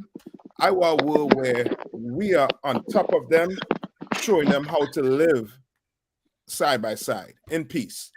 Because the both of them, you know what I mean, dragging us into a hole. I shouldn't say us, but they're dragging the whole place into a hole right now. You can't go to a gas station without saying a prayers. I mean, facing the east and saying a prayers. Because the gas so high because they want to fight and bicker. You understand? Yeah. Well, you know what I mean? They are poor landlords. And I ain't taking none of them. Nobody Done. side. Salaki Cap. I'm sorry, I didn't mean to cut you off, Salaki. No, go ahead, Cap. I just want to say one thing too. It's so heavy because the Bible say that that hell beneath is gonna be moved for them. Like they thought hell was stationary to the ghetto. Right. They thought it was fixed to the ghetto, but now it's moving to where they at. And That's like right. the general brought out, the Lord, He's gonna show us. Like for years we thought it was us, there was something wrong with us, but He gonna show us through all these other nations going to war how they respond and how they act. And He gonna show us. You gonna see that. Guess what? Look at how other nations do when they oppress. He's showing us, man. Like it's not a moment of equality, but it's equilibrium. Meaning, like the Bible say, that cup gonna be passed to them. Yeah. They gonna get the drink of that same cup we got the drink of. The Lord said they gonna drink the dregs of it. That's right. You know what I'm saying? And it's gonna be bitter. Some of them gonna want to throw up because they can't handle even a portion of what we handle. Yeah. Right. You know what I'm saying? Like the general brought out, like we suffering violence. Our king, even our king, the character assassination on him that they said by making him a white man. That's character assassination. Yeah. Like these things, man. Like, but it's like the general brought out. We getting closer and closer to the end, man. And this is, I mean, it's a moment of clarity. Yeah. It really is a moment of clarity for us because there is no peace talk right now. There ain't nobody saying that we nonviolent. Everybody want to make an example out of somebody over there right now. Yes, they do. You got Lebanon on the edge. They ready. They itching to get involved. You got Turkey. You got Aragon up there in Turkey. He was talking about he wanted to bring back the Ottoman Empire. You know where it's about to go. He had way out his mind talking about he want to bring back the Ottoman Empire, General Salah. God damn. They said we got to stop him before he even get involved in this. Yeah. God. Salaki, I yield. They better send him a check or something. And notice you ain't hearing nothing about Ukraine and Russia right now. Right. You ain't hearing nothing about Ukraine and Russia. When this dust settles, they were done put something in place right there to where Putin gonna overthrow their ass. They done getting distracted with this thing down there. He gonna move and position big time. Like this thing getting ready to just fall over on its side. Fall over on its side, and they're all going to be under so much pressure. Because like that point you brought so general about how they want us to be invisible, but we are invisible, but we ain't invisible like how they are. Like they could hide and go to their slavery and have families, and we don't see them, and we only see them now. We the type of invisible that you don't want to see. Like if they could white us out and not see us at all, they would do that. They would just do that. We like an eyesore type of invisible. And now the Lord is making them an eyesore. Right. People, after a while, give it 1 or 2 more weeks, people are gonna be tired of hearing about Palestine and Israel. They're gonna be streaming and binge watching on Netflix. They're gonna be tired of hearing about them, just like everybody was tired of hearing about Ukraine. And they're gonna now they're gonna be the ones who everybody wants invisible. And the Lord are turning this thing all the way over on them, and the world getting to see these people need somebody better over. And they need slavery. They're too idle. They're too idle. They need slavery. They need oppression. It'll help them. Right. Fully help them. And let me tell you something. It's a good point you brought up, because you know what their life is like. They're like when you go and murder somebody unjustly, and now you ain't got no way to hide the body. You got to come home every day and look at that dead body of the person you murdered. You can't stand that dead body because it reminds you of the murderer that you are. You want to get rid of that body so you can stop thinking about the murder you committed. That's why the Lord said their dead bodies shall lie in the streets of the great city. That's us. We a dead body lying in the streets that he can't get rid of. He bombed Iraq and came home and feels wonderful. But he bombed us and he came home and we was there laying dead on the ground. And we in his ghettos and on drugs, and every evil thing he did to us, he did. And guess what? We sitting here dead in his face. And he can't stand the guilt of what he did. And he can't stand the constant. That's why they be saying, well, how long are we supposed to have to, pay reparations? Or how long we have to, be guilty for what happened in slavery? We wasn't back then. Those were our parents or whatever. They don't want to have to deal with the dead body. You're right. You committed the murder. The body is there. The evidence is there. You better admit you're the murderer and go to jail like you're supposed to. That's right. And they don't want to have to do that. You know what I mean? Come on. You know what I mean? And that's you're so right, sir, because that's what the Israelis don't want to admit to, being murderers. To them, this is justice. Murdering babies is just, babies and women and civilians, they're just casualty. You know what I mean? But they don't want to be looked at as murderers. Yeah. You know what I mean? That's why they're in the UN and trying to, trying to get, people to coincide with them. Because they want to go in there and just wipe out everything. Dog, cat, chicken, whatever move. You know what I mean? Getting that time. Whatever. I thought you a real picture, my dog, cat, chicken, whatever. Whatever moves they want to kill. You know what I mean? Yeah. And it's funny you say that because they trying to push them off the land. All that bombing can't be just to take revenge on Hamas and make them give up the hostages. No. That level of bombing means you want to remove the people off of that land. They done with Palestinians living in Gaza. Either they go in to live on boats in the sea or take their ass south to Egypt is what they trying to say to them. They gonna take over that land. Olivia Arnold, you had a good point. She said like they did Emmett Till. Emmett Till's mother was wise. She said, don't close him up in that coffin. I want them to see what they did to my son. She put the death of her son on display. And that picture has lived on up until this day.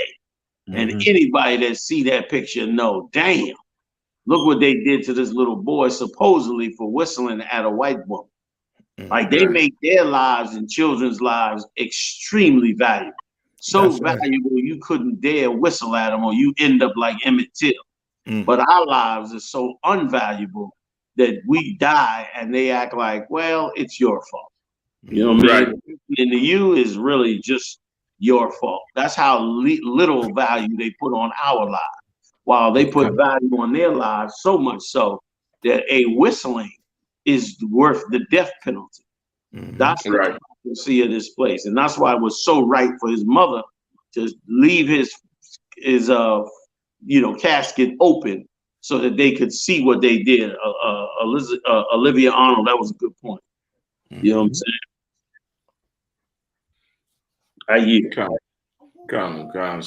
Like, generally, you remember that this probably was a term they probably would use 20 years ago when they had the war in Kosovo with Bosnia and the Czech Republic and the and that whole USSR. They had a term they call ethnic cleansing.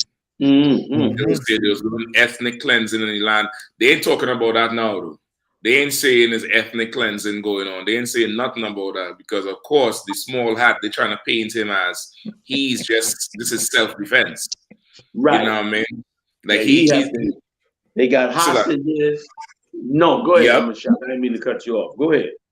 Yep, like as you're saying, they had the hostages. They taking the babies' heads. He went on TV with Britain Prime Minister, who is one of them.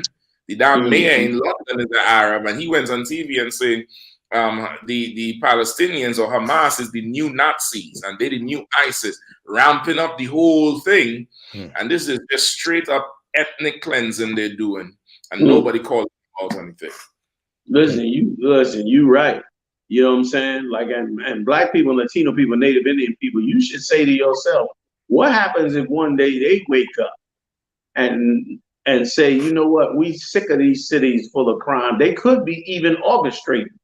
Same way the Israelis let them come over with them hang gliders and them pickup trucks just so they could bomb the hell out of them.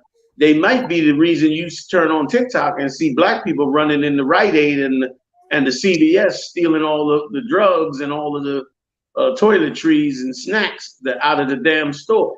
They might want all this on tape of rioting and people fighting and all of that violence because really increasing the crime. Because what if they wake up one day and say, you know what, we just can't take this no more in America. Mass shootings, drugs, crime. We're going to give black people an area for themselves.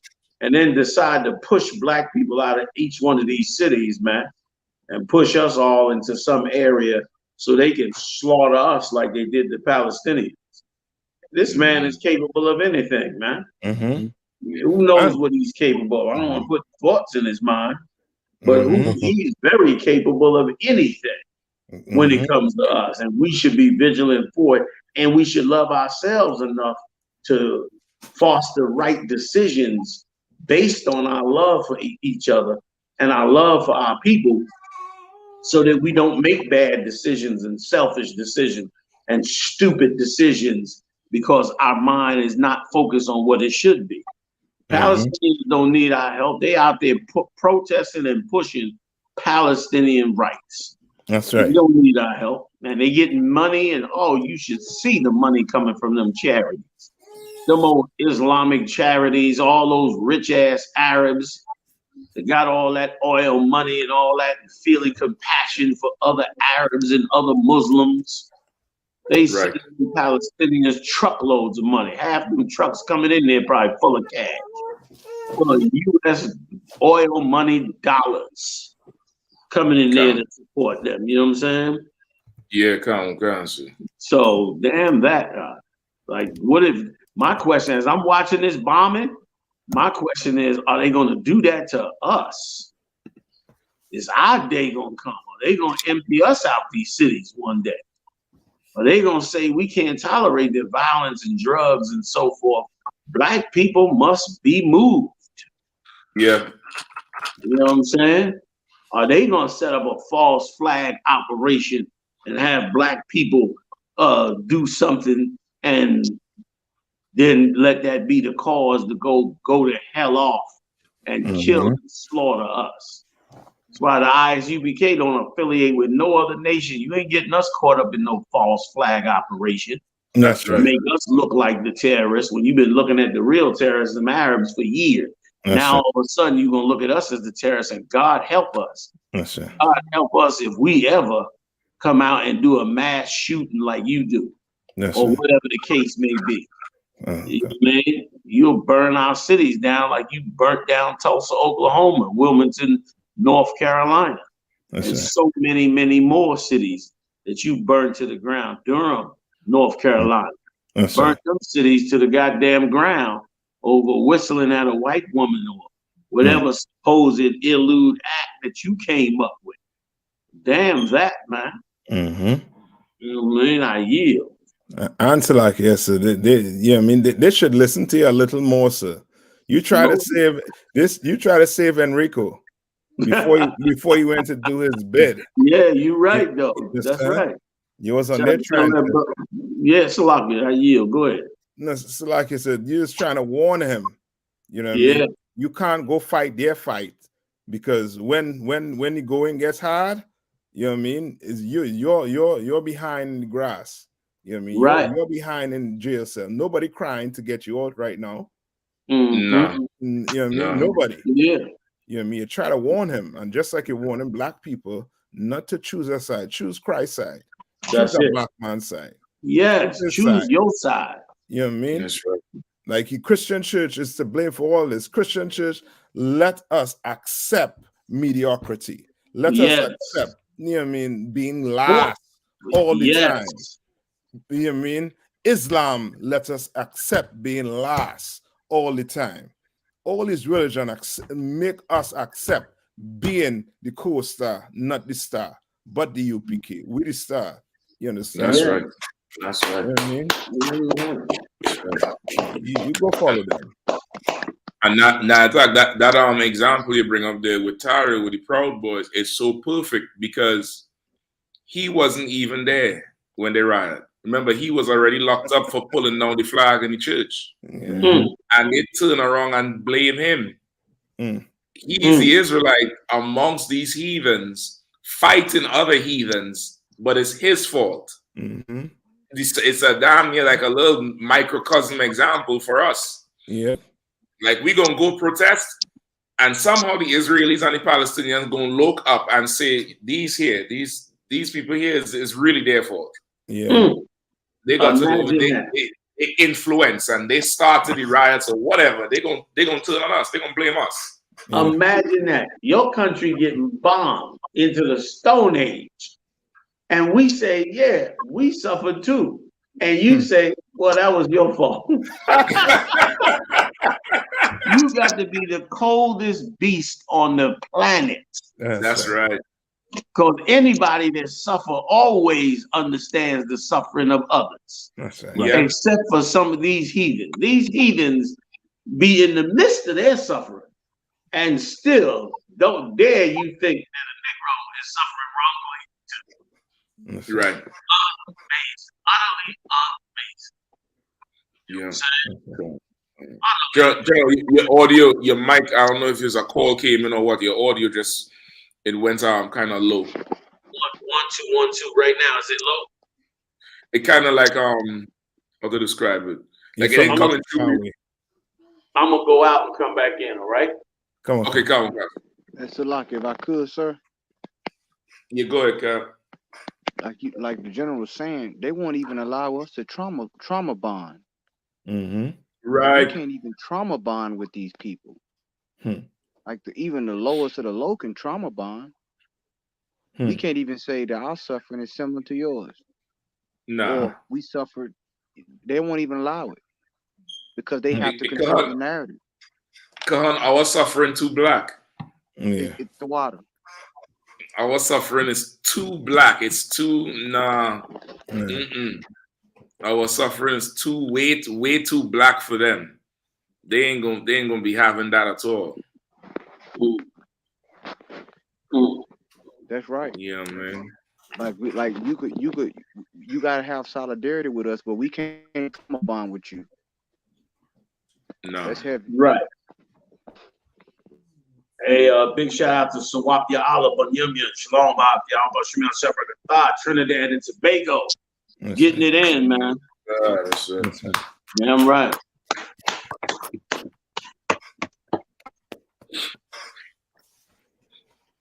So, like, if I may too, sir. Go ahead, please. Kamakan, sir, and Captain Ayathock, what you said is so heavy because it brings the point home when you look at it.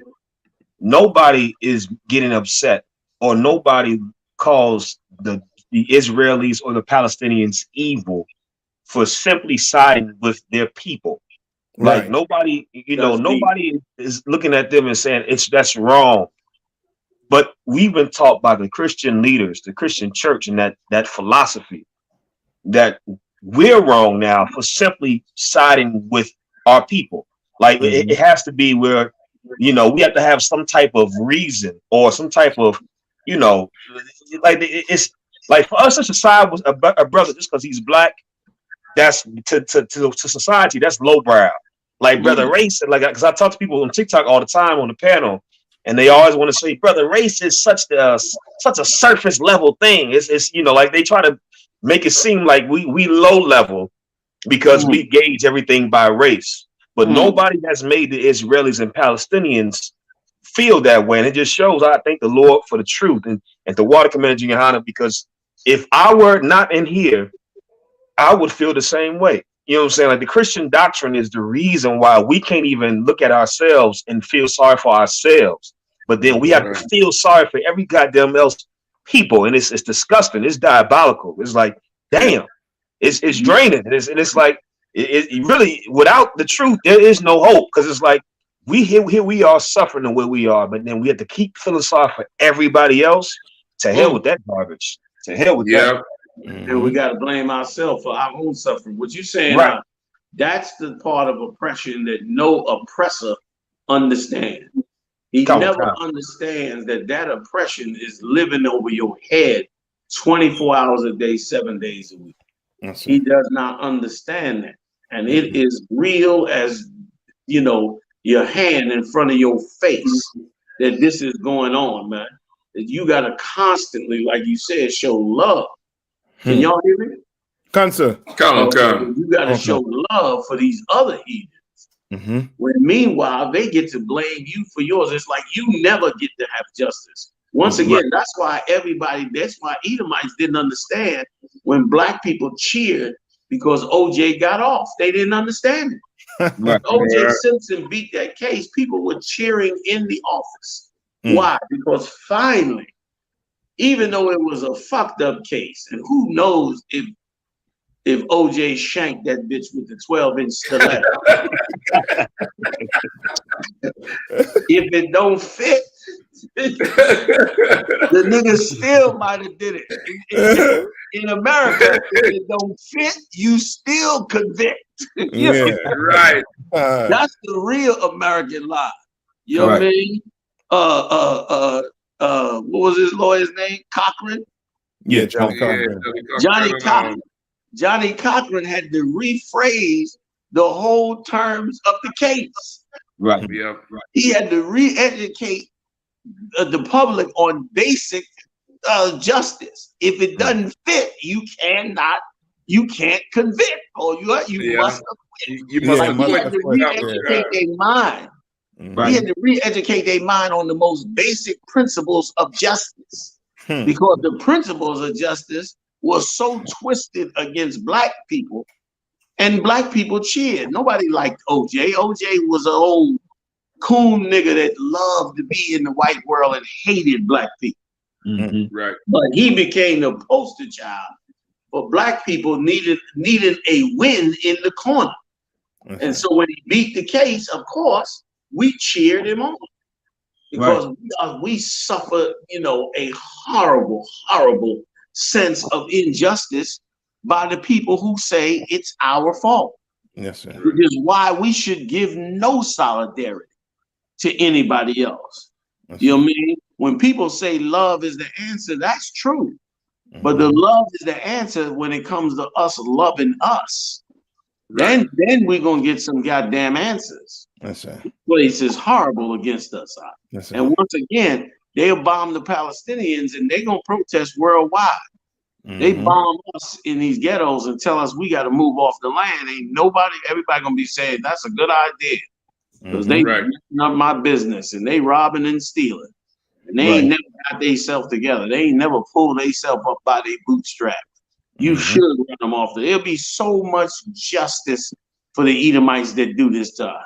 I bet you the Palestinians will be the same ones that's getting bombed right now. Be the same ones coming out and say, well, America got a right to defend itself. America got a right to stop crime going on all over the country. America, they'll be the same ones saying that, man. Damn that. Salak out here. That's right, sir. Oh, God. Yeah, that's right. I mean, it's so heavy, what everybody's saying towards, this situation. Because for real, like you sit back and watch how they're being dealt with. Like they're telling us, they're blaming us for the condition that we are in, right? Now, if you're really blaming us for the condition we are in, then Hamas had no right to go do what they do. They should have just lived with the oppression. Just live with it. Learn to deal with it. We learn to deal with it, right? It's our fault we dealing with the oppression. It's our fault we under oppression. But then you all live with it. You know what I mean? When Esau, when the oppressor, when he has to live a day like us, he fits in to commit suicide. You understand? Like nobody wants to live like us. Nobody wants to be us, but everybody wants we help. Everybody wants to join. Nobody. You don't want to live like us. You don't want to come down in the trenches. Get in the trenches. You know what I mean? We're in the trenches every day. We've been like this for 400 years. I come from the Caribbean, from Trinidad. You understand? I was oppressed just like the black man here in America and didn't understand it until I came in the truth and I met Commander Jerry Hanna. And he had to open my eyes and show me, what's going on down there is the same thing going on up here. Right. Lace your boots up and let's go on them streets. Listen, here's what they need to do. As them bombs blowing up them cities, they need the Israelis to put their ear and hear We shall overcome. You understand? And maybe the Israelis might stop bombing because maybe they'll say, "Look, they are crying on to the Lord." Yeah. Because that's what we had to do. We had to sing "We Shall Overcome" while they were splitting our heads open, raping our women and killing us. We had to sing. You know what I mean? Hey, General, I don't know if you remember in the middle of COVID, the Italian president had made the jets fly and they played "We Shall Overcome" in Italian because the COVID was kicking their ass. Yes. The COVID got a hold of them sodomites and it was bad news. They thought the whole Roman Catholic Church was going to have to shut down. They got to singing. They sung against the demon of COVID because they knew that was a power they could not. Yeah, that's right. So they sang that "Oh, we shall overcome." They sang it. Oh, yes. You know, man. Oh man. Yeah, they say that what they call it, that COVID is not nigh unto slavery. You know what I mean? Yes. We need them Negro spiritual. You know yes. Them niggas could make it out alive singing. Yes. But we might just have a chance. God. So boy. true. So true. Yeah, man. Hey, what time is it over there? We knocking with 10 minutes to 5 o'clock. Oh, in England. Come, cuz. I mean in DC. Since all these trips we've been taking, man, my whole mindset on the clock is over. It's 9 o'clock over here. I feel like I'm a kilo because I know I'm on some crazy time compared to the real time. What time is it in DC? 10 to 12. It's 11:50. That's why I'm wiped out. My time zones is all messed up, man. Hey, God. Oh man. So I guess I'm gonna get up out of here now. Sure. So to Wada for coming on, so I appreciate you. Hey, I appreciate y'all, man. I appreciate y'all. It was a real pleasure to get in on it with y'all. You know what I mean? Y'all got a great show. I'm getting on everybody's. I'm gonna be on Black Authentic Truth this week. I got a couple of podcasts I'm gonna jump on this week. I'm trying to hook them up and line them up and start jumping up on them with all the brothers and see if we can push some of these forward, man. So we'll see. You know what I mean? Let's keep on swinging, man. It was a beautiful barbecue out here in California. Big shout out to Kadal Hart. He did a hell of a job out here, man. It was so organized. It was so right. He had a beautiful park, man. The bathrooms was clean and everything. It was a real good experience. The food was off the hook. The music was off the hook. The tribes was all together. Cali's such a beautiful place because all them tribes are here together. You know what I mean? Right. So it was a real good experience, man. So big shout out to him. Big shout out to Captain Cesare. Y'all did the No Jumper, big old podcast. He jumped on that strong. Big shout out to him, right? Big shout out to General Muhammad. Went up in there and rocked the hell out that Thursday night class. It was packed from end to end. That's a good class about the tribes and them coming together. That was great. General Micah Allah also did a great job out of here on his podcast, Ask You the Prophets. Did it live right out of school in San Bernardino. Everybody just got it in. Big shout out to Q. Q ran with me, man, all weekend, man. You know what I'm saying? We got it in, man. Green tea and herbs and bits. You know how Q gets there. That's right. Q guilt you into some healthy food. We go up in the Starbucks. I'm about to get my caramel frappe on. You know, Q come in there and hit you. Well, you know, if you got green tea, it'd be healthier. By the time he finished with me, I'm in there ordering green tea with macchiato or whatever the hell that is. Espresso, Q. I still got some of it right here. Still, got my ass, man. No more caramel frappes for you, man. Big shout out to him, Q.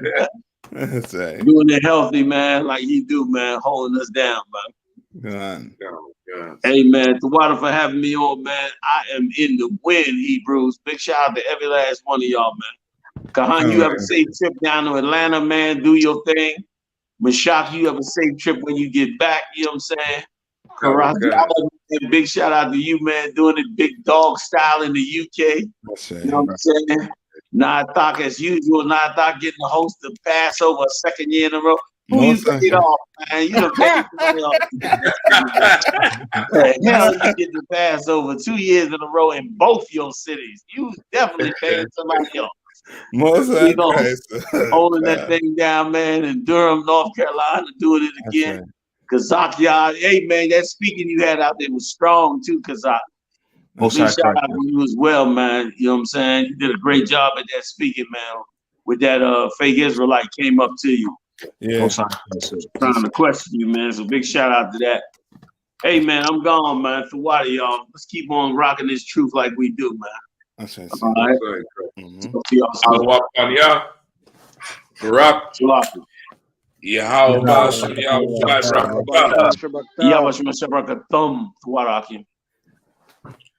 Shalom. Shalom. See you all next week out here. Yeah, you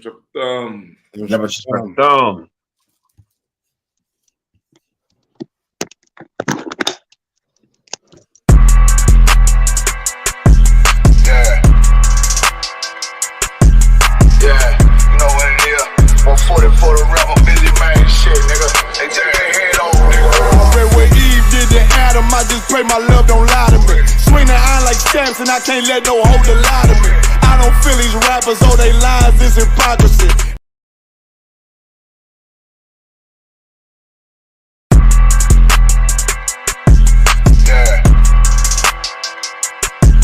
Yeah, you know what it is. 140 for the rebel, busy man shit, nigga. They turn their head over, nigga. I read what Eve did to Adam, I just pray my love don't lie to me. Swing the iron like Samson, I can't let no holder lie to me. I don't feel these rappers, oh they lies, this hypocrisy. Ain't no competition, ain't no rivalry. Niggas think I'm playing, I don't hear one word they saying, this shit light work. Think Muhammad one of us, he might lose his life first. Circle up and stay alert, another cop just stretch the nigga. He a demon, this an exorcism, watch I bless the nigga. You took that open blood, then you know I'm gon' get active with you. Fuck the opposition, I see vision, let me paint the picture. Rappers claim they spit and I ain't listening, is it effective? If revenge was a woman, now I stroke that bitch like Jackie. So time war, we gon' run the summer, it's gon' be historical. Thought they making plays, made them niggas call the audible. Ask who run this shit, but that question is rhetorical. Bitch, I'm the one, me cookies with the oil. I'ma get them crackers, hell, should've never kidnapped my family. I can't do that, bet I be the last nigga standing. Do a life sentence for my niggas, pray you understand me. I might put a switch on this Glock and call it young baby. How you real trigger know them dots? You a bird feeder, claiming he a demon. What's a demon to a cold leader? What he saying something, I ain't hear him. This shit like it ain't about who got the gun, it's about who gon' up that pipe first. I turn a bad situation to a game changer. Bring soldiers from the dead, just raised up the chain. 6 shots, I'ma look like Aaron Jones when I run it. Never bite the hand that feeds you, you'll never get that hand back. He bitching about 10%, I don't wanna hear none of that. He dropping sword, fuck him, just make sure you get that cover back. Look around, he ain't with us, probably cause he never was. Now my chin like you with the angels for your brothers. Everybody wanna be Richard Porter, God kill him like Alpo. Play if he want, it's laying in the trunk like Lee Malvo. I'm a certified woman's ass nigga, I am not a toy. Hey, I with that hollow side, yeah, this the real McCoy. Feel like Gullah Jack when I'm in Fayetteville, you feel your boy. Still about my bread, still I think that's all that I do. The way I get that boy lost, they gon' start to call him Elroy. Fuck his game, pop out on them demons like I'm Hellboy.